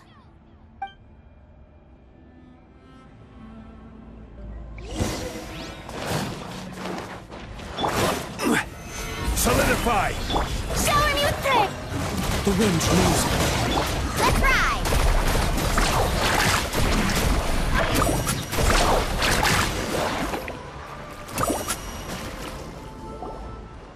You're here! You're finally here! Thank you so much! That monster can appear from anywhere. It almost caught me a bunch of times. The Wyab's power helps keep me hidden, so I just tried to stay out of sight until you got here. Had a girl. You did so well. And most importantly, you weren't hurt. Should we start heading back then? Actually, I have a request. Will you come visit the Wyab with me? I can't exactly put it into words, but something's wrong with the Ode of Resurrection. And I know it has something to do with the contamination from the Abyss. That was the Pyro Archon's theory as well. Everything we've seen here certainly seems to back it up. In the Night Kingdom, there are 6 main totem poles representing the Wyab of each tribe. You can think of them like the body of each Wyab. Additional totem poles, like the ones around here, serve as proxies to which the Wyab can extend their consciousness. There are countless proxies scattered around the Night Kingdom. Through them, the Wyab can extend their consciousness over the entire realm and track down souls no matter where they roam. But if a proxy were to become severely contaminated, then a soul could become lost within the Night Kingdom. Judging by the current situation, I don't think we're dealing with just one contaminated proxy. Even if we could drive back the abyssal power from one of them, that probably wouldn't even put a dent in the problem. Still, we can't just leave the Wyab to suffer. It's protected me this whole time. I agree. We might even manage to draw out the monster that's been hunting Kachina. Getting rid of the monster might slow down the deterioration of the Night Kingdom.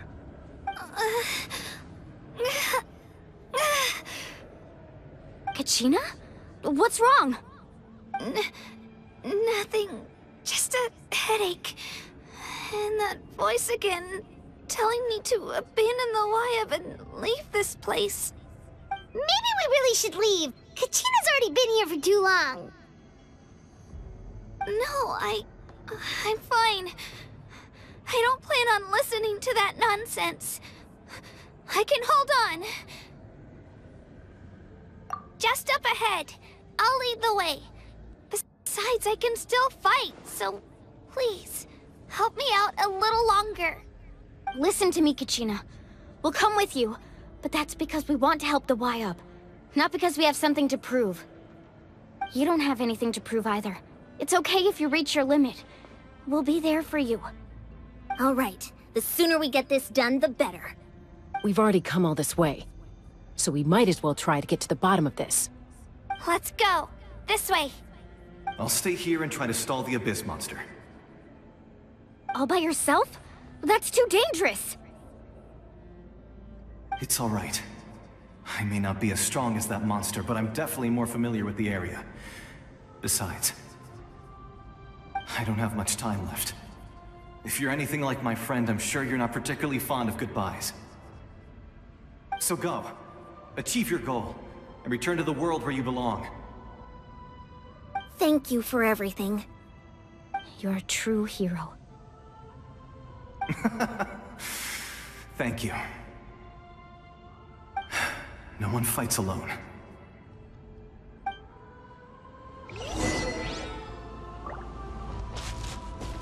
Does your head still hurt? Let me help you walk. I'm fine. You should know I'm made of stronger stuff than that.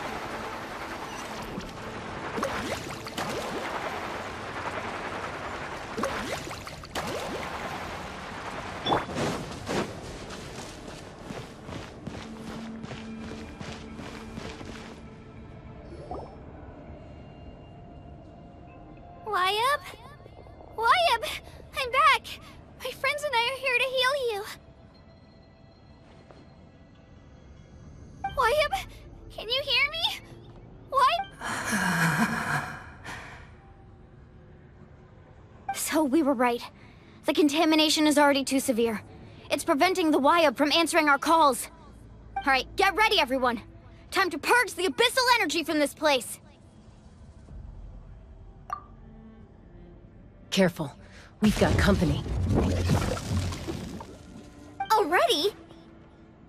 You really think that puny soul could slow me down? Courage in the face of futility is pure folly. He tried to get in my way, so I disposed of him. You killed Malcolm? He would have dispersed with or without me. Rather than worrying about him, I would urge you to focus on yourself.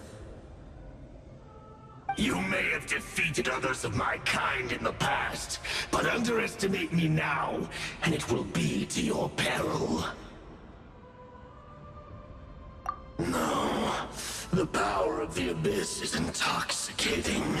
The destruction it seeks captivates like a masterful work of art. I strive only for the opportunity to see it up close. I thought this naive little girl was an exception, but it turns out humanity is full of lambs willing to offer themselves up to the slaughter. That is the tragedy of your short lives. You understand nothing of all-encompassing power. Ancient names, pride, friendship, all empty ideas invented to give you a false sense of self-worth. They possess no power at all. The Pyro Archon created those grandiose ideals out of pure selfishness. Anything to avoid sharing power. Anything to avoid handing over the primordial gift to ordinary people like you. Don't believe me? Then ask yourself, why is the Pyro Archon strong beyond measure, while you, Kachina, remain so pathetically weak?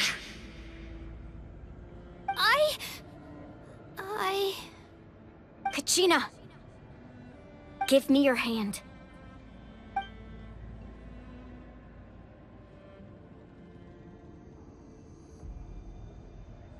Feel that? I'm right here next to you. Thanks, Moalani. You're right. I have nothing to fear. Because I'm not alone anymore. You're right. Maybe comforting ideals don't have any power. But you also couldn't be more wrong. You've never had to work for your own strength, so you will never understand the true source of our power. What? The courage we have to stand before you and not back down? It comes from our friendship.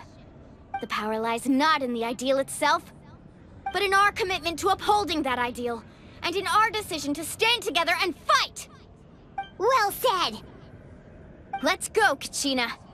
It shouldn't take more than 2 of us to handle an enemy like this.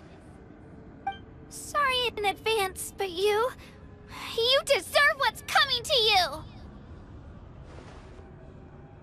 There aren't many in Natlan who can beat us when we're together. It's time he got a taste of that kind of power. From the ash, Need a surfboard? let the flames of redemption rage! Hear the inferno!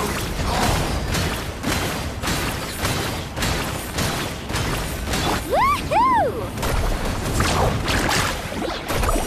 Let the flames of redemption rage!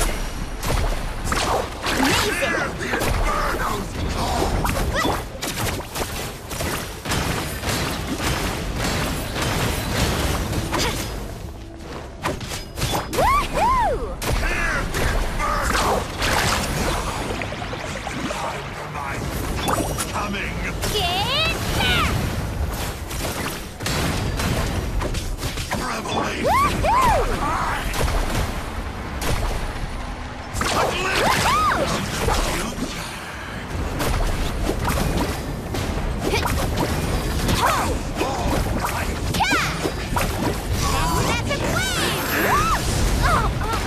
Time to go.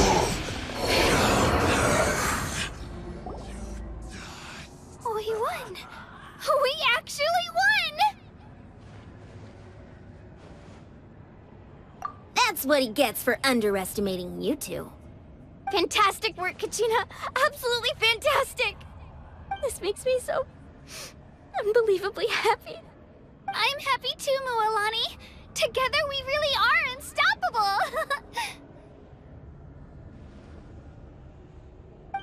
Huh? What's happening?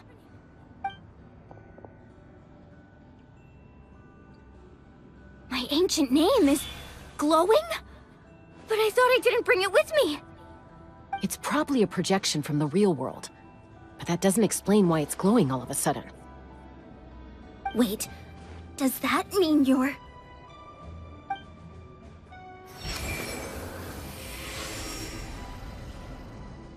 That was a bold move, diving headfirst into the fire to save your friend, especially in a place so overrun with abyssal corruption. Still, seeing you pull it off was really something. Everything you said was exactly right. As isolated individuals, we stand no chance against the power of the Abyss. It took years' worth of scars and lots of unnecessary suffering for me to understand that for myself. The Pyro Archon's plan will unite us as one. Everyone has a part to play. Only then will we have the power to defeat the strongest of foes. Who are you? Tupac, a warrior from the people of the Springs. I fought against the Abyss during the invasion 500 years ago. I've heard that name before. You were the giant who saved all of Natlan. Since you were able to awaken my words from your ancient name, that means you have fully embodied the aspirations of the Wayub. Under the name Umoja, you shall unite the tribes and save Natlan from its impending doom. Me? As long as blood still runs through your veins, even the tiniest spark of steel against stone can ignite a flame. Its blaze will become one with our vision for Natlan. Even amid everlasting darkness, our bonds remain eternal.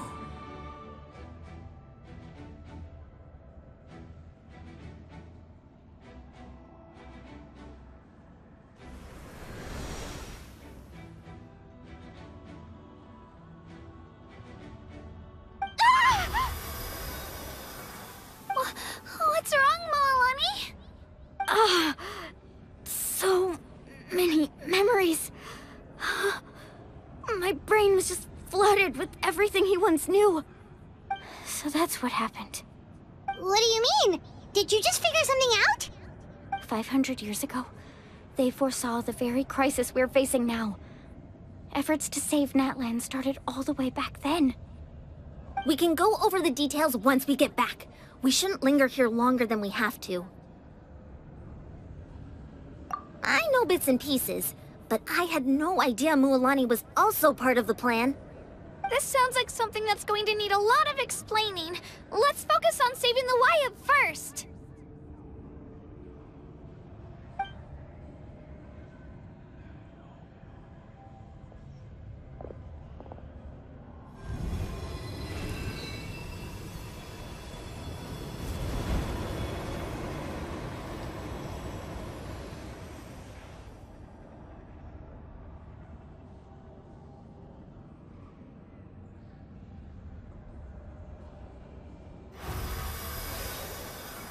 Okay, that should be enough. Wyatt? Can you hear me?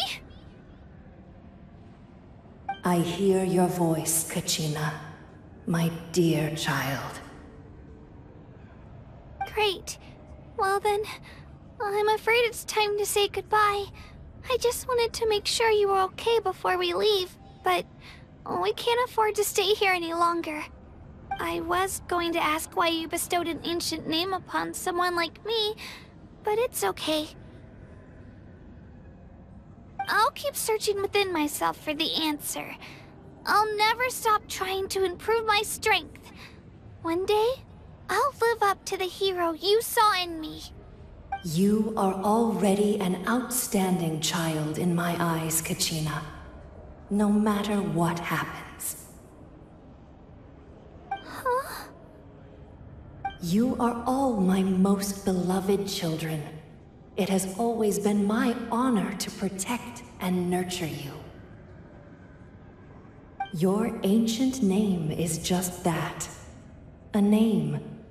Much like your parents chose to name you Kachina, I also gave you a name, but it need not define you. Focus on who you want to be.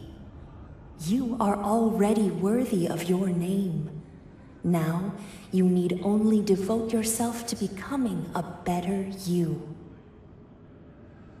The story of your ancient name is for you to continue. Just like your parents, my love for you will never change. No matter what the future holds.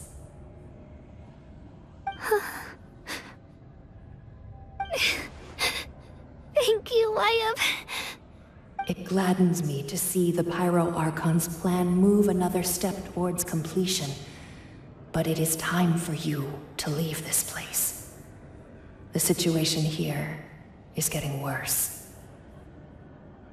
Go now, my children.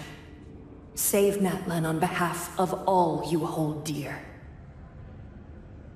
I know we've never met before, Wyatt, but I just wanted to say thank you for encouraging Kachina. It was exactly what she needed to hear. Whoa! What's going on? An earthquake? We're out of time. It's the power of the Abyss. Quick, we need to run!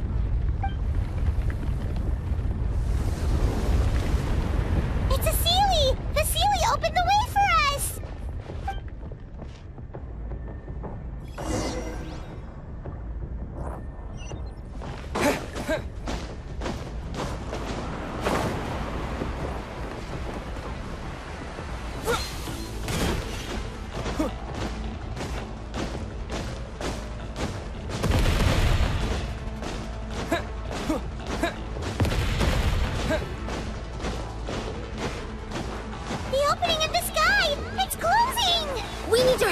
Or we'll be stuck here!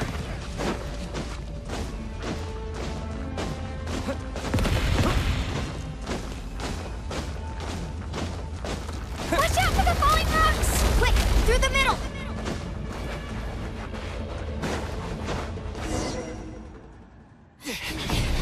Come on, faster!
You've done well.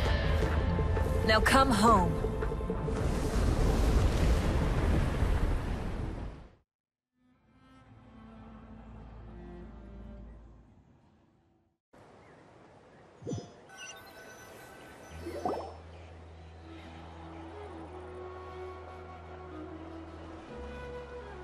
We're back! The Pyro Archon saved us. But she's not here. Yeah, didn't she say she used it all up? She's still in the speaker's chamber. What we saw in the Night Kingdom was just her consciousness. So you're saying her consciousness did all that? Every great display of power comes at a price.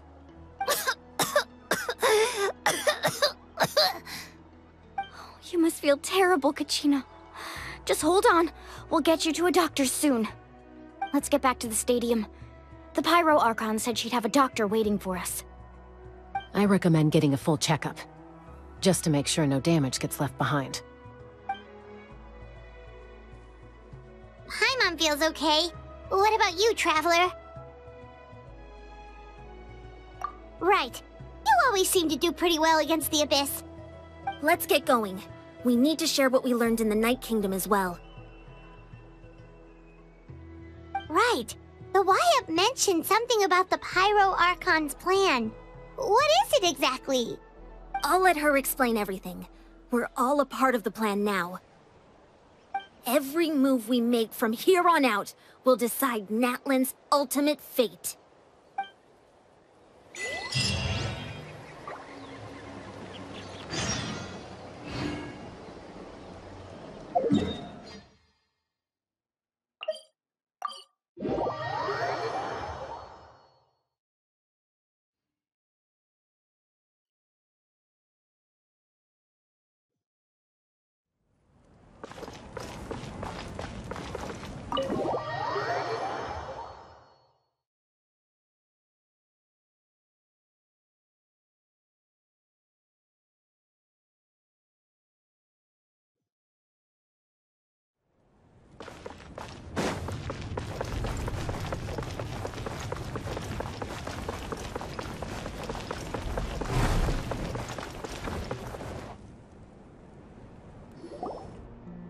Huh. There's a lot less stuff here than before. It's good to see you all here in one piece. I know you must have a lot of questions, but let Koichi check you over first. It's best not to let any lingering effects of the Abyss go untreated. Thank goodness you made it back. I came here as soon as the Pyro Archon told me about your plan. Take a seat, everybody. I'll examine you one by one.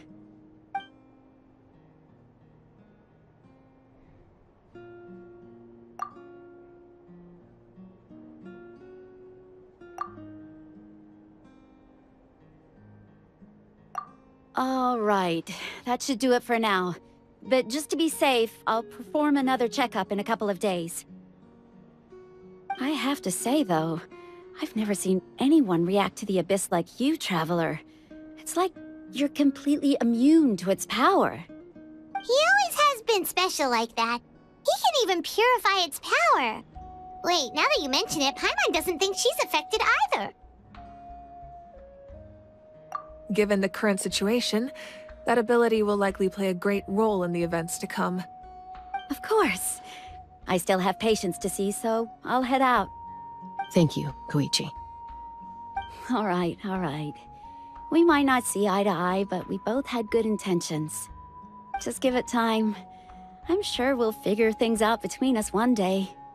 Yeah.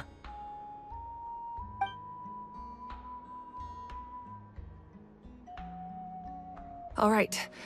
There's so much to discuss, I don't even know where to begin. You've seen it for yourselves now. The devastation in the Night Kingdom. I'll get straight to the point. Natlan is on the verge of destruction. It's very possible our nation has less than a year before total devastation. Huh? No. That can't be true, can it? That's right. But I've only ever disclosed that fact to the handful of people working with me to save this nation. Our looming destruction is not a recent development, but the inevitable conclusion of the disaster the Abyss initiated 500 years ago. Mualani told us a little bit about that. 500 years ago, all the nations of Teyvat were invaded by the Abyss. Unlike the other nations, Natlan never had stable and deep-rooted ley lines, so we suffered the worst of the invasion. The battle against the Abyss was exceedingly long and brutal. In the end, victory came at the cost of our civilization and countless lives. Even then, it took centuries of solving the disasters caused by the Abyss to finally achieve the peace we know today. And still, this is but a superficial victory. The forces of the Abyss have merely been driven back underground. Their threat to Natlan remains as real as ever. I'd never have guessed. The problems plaguing the Night Kingdom are all the more complicated because that realm is essentially functioning as Natlan's ley lines. Immediately after the war, our calculations estimated that we would have a maximum of 500 years before the Night Kingdom was completely lost to the Abyss. But at that time, we were a nation of the destitute. Our people no longer believed in victory, nor did they hold hope for the future. Our civilization was dying, our faith crumbling, and the line of power passed down from the Wayab nearly severed. If we didn't bring the nation back together, it would be foolish to even dream of defeating the Abyss in the future. So, the Archon had a long and involved discussion with the heroes of each tribe, and finally came up with a 500-year-long plan to save Natlan. So that's what happened. After finding Kachina, I encountered a strange figure who gave me a series of new memories. Since the plan was mentioned in those memories, I guess I've been chosen to play an important role in it. But there's still something I don't understand. Those memories showed me the Pyro Archon from back then. And it was you. Huh? But that doesn't make any sense. The Pyro Archon is supposed to be human. It's impossible for a human to live that long. That's right. The hardest thing for humans to overcome has always been time. Or rather, the natural limitations of our lifespan. A god can extend a human's life by using a certain amount of divine power, or subjecting them to a curse. But, as we all know, Natlan doesn't have gods like that. We can only rely on our own methods. A human life is like a flame destined to be extinguished. 500 years ago, I placed my life within the sacred flame. Only by dying before my time could I have the chance to wake up again. So, in other words, this is your second life? Yes. We only managed to defeat the Abyss all those years ago because the tribes came together as one. If the Natlan of the future was to have a fighting chance, the Pyro Archons that came after the war had to rebuild the decimated tribes. The goal was to reunite the people and restore the strength of each tribe's Wayab. Once a tribe was back to its full strength, the tribe's Wayab would select a hero, indicating the tribe was once again ready for war. The Chosen would then stand by my side in defense of our nation, just like great heroes of old 500 years ago. So that means I'm one of the Chosen? That's right. You bear the ancient name Umoja, the same one held by the hero from your tribe 500 years ago. It means unity. After your adventure in the Night Kingdom, I trust you've come to fully understand the meaning of that name. So in other words, you always knew who the Wayab were going to pick from each tribe? Yes. According to the plan, each tribe was supposed to have been fully restored by the time I awoke. But something went wrong along the way. The 6 heroes successfully inherited the ancient names from 500 years ago, but the intel regarding the plan wasn't passed on to them. Once again, it comes down to the deterioration of the Night Kingdom. Communication between the Sacred Flame and the Wayab has been blocked. Just like how the Ode of Resurrection failed to bring Kachina back. Exactly. It's just another tactic the Abyss is using against us. The Abyss may not possess intelligence, but its methods certainly aren't easy to counter. If we want to unblock that information from being passed on, my presence alone isn't enough. The ancient name-bearer must establish a greater connection to their name. So, I've tried my best to help them from the sidelines. Currently, Shilonin of the Children of Echoes, Kinich of the Scions of the Canopy, and Iansan of the Collective of Plenty have all been acknowledged by their names. During your adventure, you too earned the acknowledgement of your Wayab Mualani. In the process, you gained the memories stored within your name. But we have less than a year! Yes, but we have no choice. We cannot start the plan until all the heroes have been gathered. That's also why I haven't been able to take action despite the urgency of the situation. But if you knew this whole time, why didn't you just tell me about my role in all this? Wouldn't that make everything go a lot faster? Perhaps, but the opposite could also be true. Knowing your destiny too early could mean failing to realize your full potential. Just like your determination to save Kachina, I hope your commitment to this endeavor comes from your own strength of will, rather than a sense of obligation. So I suppose you're not going to tell us who the final two heroes are then? That's right. Their time is yet to come. Putting pressure on them beforehand will only hinder their development. I can only trust in the judgment of the Wayab. I have never believed I could solve this crisis alone. In fact, it was precisely because I chose to trust and rely on others that we managed to get this far. Natlan's salvation lies not in its Archon or any singular individual, but in us all.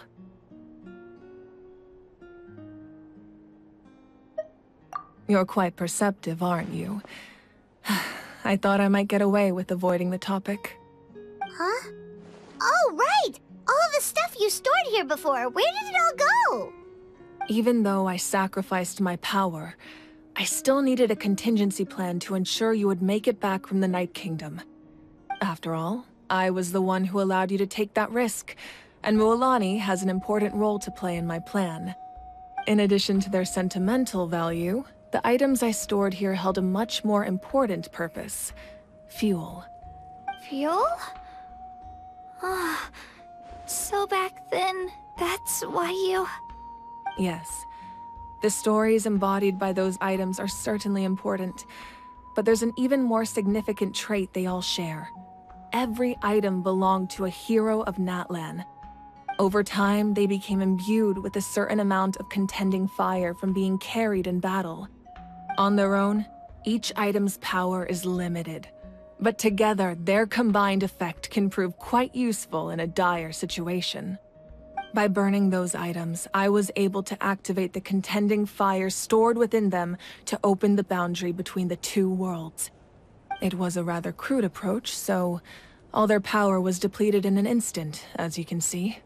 But weren't they all precious treasures? What about their stories? That's exactly why I dragged you all here. No matter what, I never wanted the Pyro Archon to have to use that power. Oh, I'm so sorry. You have nothing to be sorry for. You all deserve my thanks, actually. If you hadn't saved the totem pole, that area of the Night Kingdom would have been forever lost to the Abyss. And then, it would only be a matter of time before the Children of Echoes was met with disaster. Besides, when those heroes entrusted their belongings to me, or the Pyro Archon of their time, it was out of a desire to contribute to Natlan's survival. If they knew those items helped save the present-day heroes of Natlan, they would not mourn their loss. Even when you put it that way, I still feel bad. There's no need. Remember what I told you about time? The people and the events of the past are never truly lost to us. We simply carry them with us in a different form. In that sense, we didn't lose anything at all. If you still have regrets, let them fuel your resolve in the battles to come. Your deeds will become new legends and nurture new forms of power just like the items once stored here. Well, we'd still like to return the favor. Well, if that's the case, just treat me to a drink sometime. Now that Kachina has returned, we can finally hold the victory feast and celebrate your team's triumph in the Night Warden Wars. And we could all use the rest, that's for sure. Plus, you'll be able to silence everyone who doubted you once and for all, Kachina. Still, now that I know the danger we're facing, having a victory feast doesn't feel right. Try not to let it get to you. It's important to stay calm.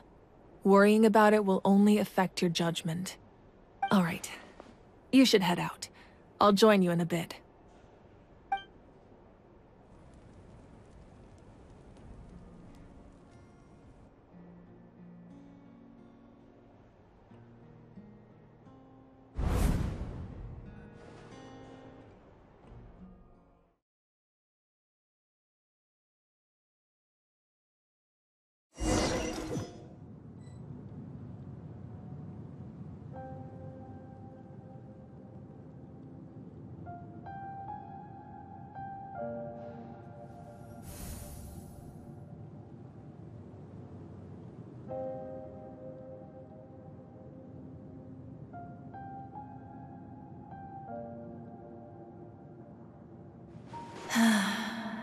When I was young, I used to sit by the hot springs and listen to the stories of warriors from all over Natlan. They attract people from all walks of life. Friends come easy here, no matter what tribe you're from. The people of the springs have never claimed the hot springs as their own private property. They are there to bring all hot spring buddies together.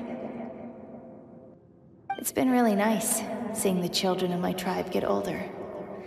It's helped me gradually understand the true value of the springs. I've witnessed their energy, their determination, their absolute passion for life. Even when they cause trouble, I never managed to hold on to my anger for long. It's unbelievable how quickly they worm their way back into my good graces. I'm certain Mualani will become a great warrior when she grows up. She possesses infinite potential. I can see it. One day, when I'm no longer in fighting form, I'll come here and tell stories to all the children, just like those warriors did for me. So, you better get busy, Pyro Archon, or I'll end up running out of stories.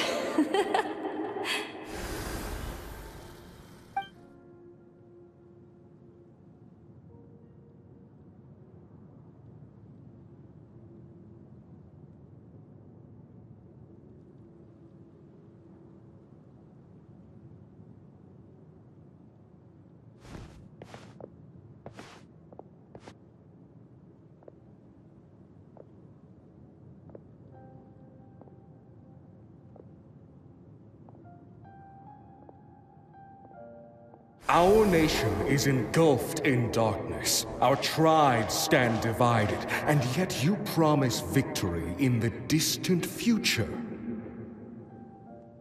The Abyss is a cunning enemy, one that I faced in battle many times. Were that not the case, I would never understand exercising this degree of caution.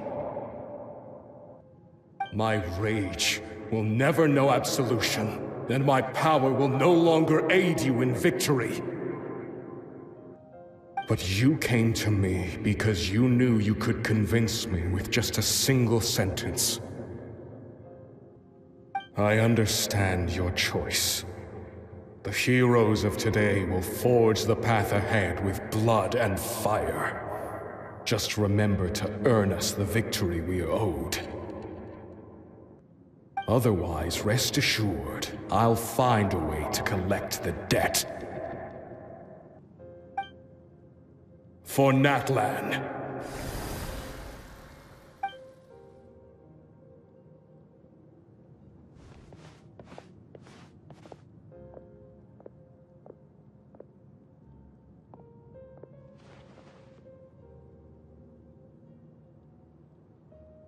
So, you're gonna head 500 years in the future to serve as the Pyro Archon again?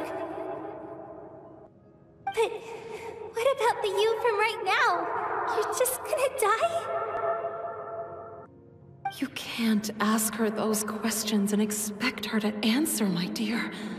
The decision is hers to make, and she deserves our support.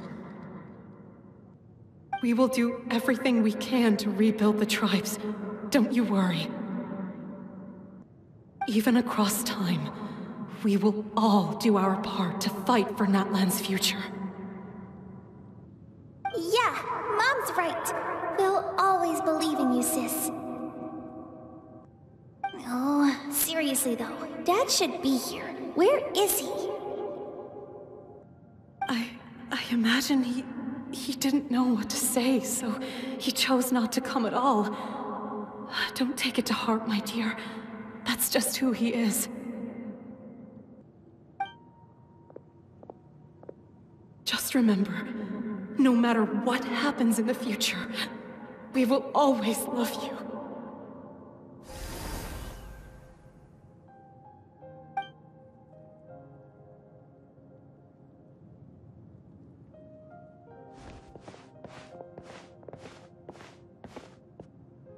I'll come find you one day.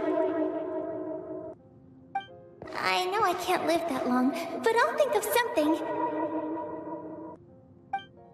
There has to be a way for us to meet again one day. If there's an answer out there somewhere, I'm gonna find it. So, don't forget about me.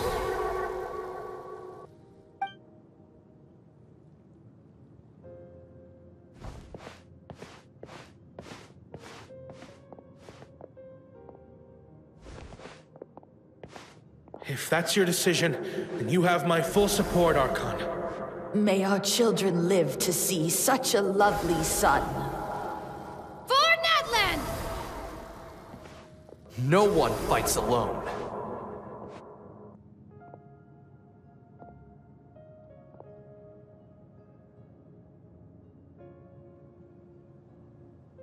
The rules are my legacy.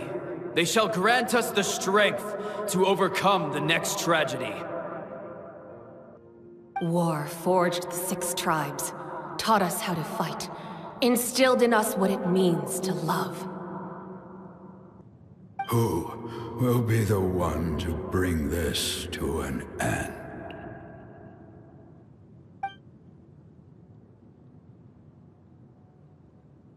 We are the inheritors of memory and legend.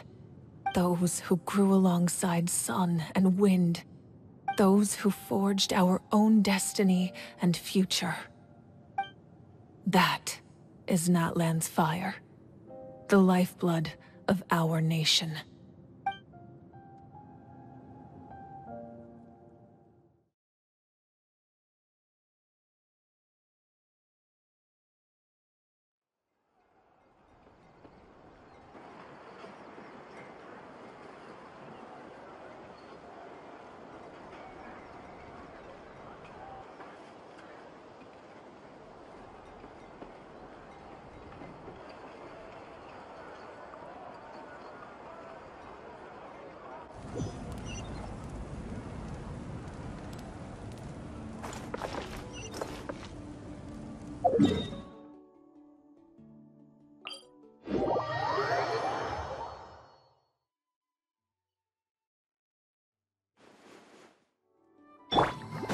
Carving waves!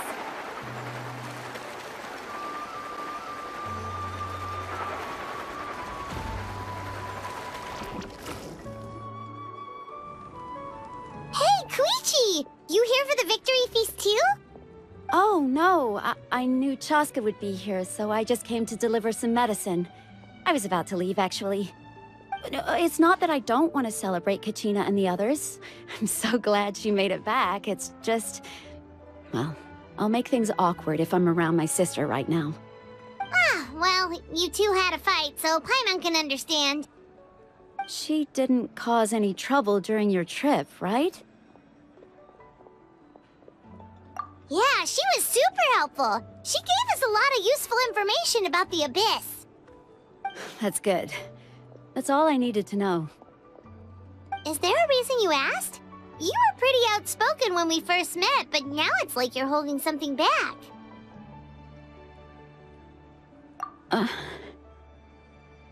Maybe it seemed unreasonable, picking that fight with her before you left, but I did it for a reason.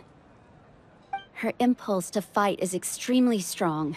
Her mental strength helps her rein it in, but she still loses control sometimes. I had no idea what you might face in the Night Kingdom, so I didn't want to take any chances. So what you're saying is... Okay, so maybe it sounds a little stupid, but it works pretty well. It helps her keep her cool for a little while, at least. Anyway, I'm just glad you were able to make it back safe and sound. That's all I wanted.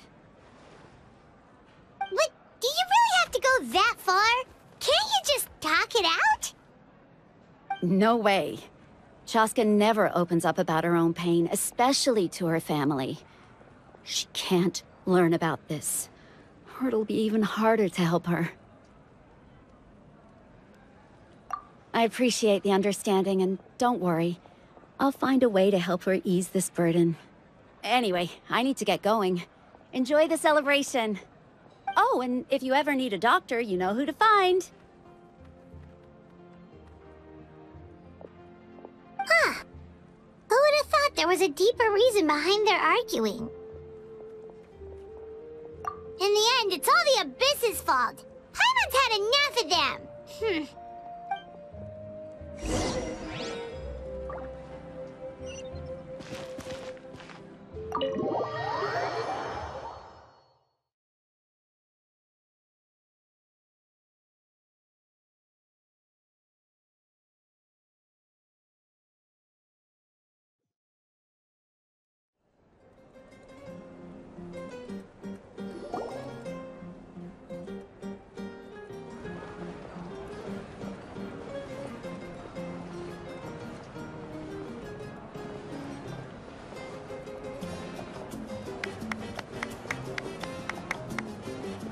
Let's give a huge round of applause to our brave young warrior, Kachina!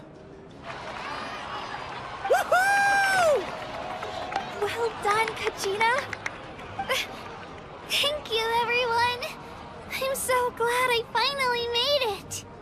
I always knew you could do it. With so much potential at your age, you have a great future ahead of you. You're one to talk. Don't think I didn't know you were the first person to abandon your team. I'll be dealing with you when we get back. I had no choice. My friend invited me. I couldn't just say no. Oh, really? So you weren't just trying to get ahead in the first round? I wasn't, I swear. I just happened to find that bearer injured in the wild, so I stopped to bandage his wounds. When he insisted on repaying the favor, what was I supposed to do? I'm just one person. I figured Kachina would have no trouble replacing me. But the fact of the matter is that after your departure, everyone else started thinking about swapping teams too. I'm really sorry, Kachina. It was wrong of us to abandon you like that. It's amazing that you still made it all the way through to the Night Warden Wars. That's the highest honor. So, what about you guys? Did you make it far? Our team captain drank too much the night before the competition and turned up late to the stadium on the day. We got disqualified.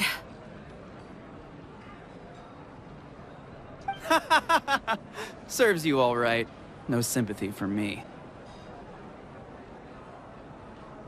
All right. There's no need to be like that, Uncle Pakal. Dear friends, I'd like to say a few words. Firstly, I'm grateful to my friends and our great Archon for helping to bring me back. This traveler and his companion Paimon are some of the strongest people I've ever met. If they were allowed to participate in the pilgrimage, I have no doubt that they'd win the whole thing. They've agreed to let me learn from them. With their help, I believe I can become even stronger still. And let's not forget my good friends, Moalani, Chaska, Kanich, and Ayan-san. They all helped the Traveler and Paimon figure out a way to bring me back from the Night Kingdom. They too deserve to be called our heroes, so please give another round of applause for them. Thank you so much! Well said! I'll drink to that. How does it feel being a hero, Kachina? To be honest, it's a bit overwhelming. It all just feels so surreal. Well, you better get used to it! Next up, undefeated champion! Hey, please don't make fun of me.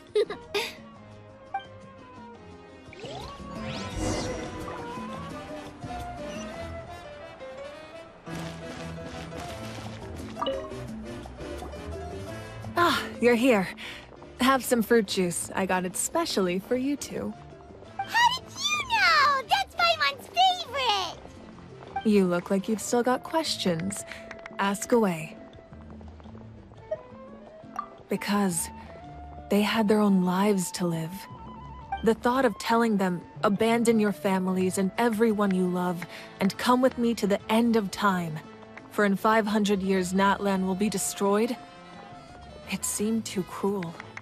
You could just as easily point out that everything in this world would come to an end eventually. But life is short. And beyond a point, it just doesn't seem real.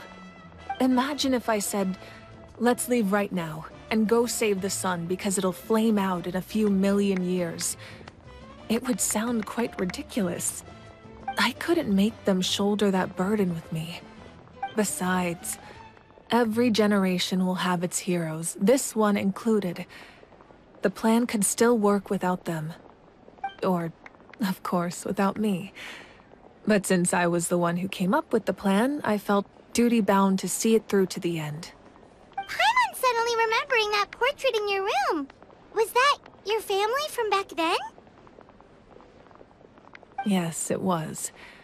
So when you asked me who my sister grew up to be, the truth is that very little information survives. From what I've been able to piece together, I can conclude with a reasonable degree of confidence that she ended up as an architect and artist. She played an instrumental role in rebuilding the scions of the Canopy tribe, designing and building many houses. But of course, none of her buildings are around anymore. Still, it was an impressive achievement, and I'm very proud of her. You feel loss keenly. It seems to stir up feelings of regret in you. But this is something I have long since come to terms with. This is a war, and there can be no war without loss. I am already far more fortunate than those who lost their lives to the Abyss. The people of Natlan look to me as their Archon, and the weight of their expectations is mine to bear. I must see our fate through to the very end, no matter what I may find there. Yeah, doesn't that mean the way everything ends has already been written, including your plan? I suppose, but so what? Don't forget, time takes many forms. The past, present, and future coexist, and all are equally important. Even if the future ends in destruction, there's still no reason to give up on the here and now. And it's precisely because we humans cannot know our fate that we will never give up on our struggle. This is a pivotal moment. We are still 2 heroes short. Well, 3 to be precise. There's one further hero who I'm hoping to get on my side, whatever it takes. Your resistance to the corrupting power of the Abyss is truly remarkable. It would easily make you an all-important figure in the upcoming battle. If you agree to join us, you will not only gain my full support in your journey, but I will also forge a brand new ancient name for you. Ancient names can be forged? They can. Several strict conditions must be met, but if they couldn't be forged at all, then the number of them in circulation would have long dwindled to 0. Possessing an ancient name would mean that your adventures in Natlan are recorded in full. Your stories would be remembered by our people for all the years to come. The Ode of Resurrection may have temporarily lost its power, but still, take this as my personal guarantee that I shall never let you fall. Just like in the Night Kingdom, I will be there for you. That is a promise I will fulfill at all costs. This nation always honors its heroes. Yeah, we can't just ignore the situation here. Wonderful. Then I'll reach out to Shilonen right away. She's the one who will forge the name. We've never forged an ancient name for an Outlander before, but I trust she'll find a way.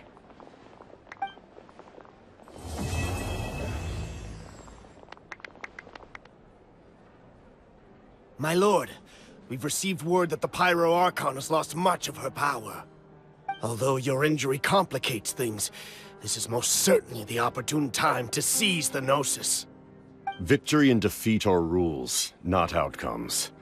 I have never taken advantage of an opponent in a time of weakness, and I don't intend to start now.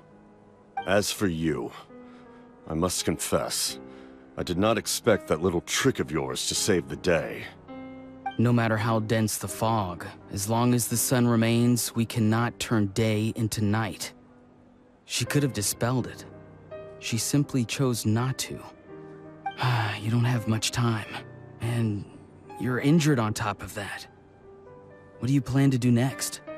I'm beginning to see just how useful you may turn out to be.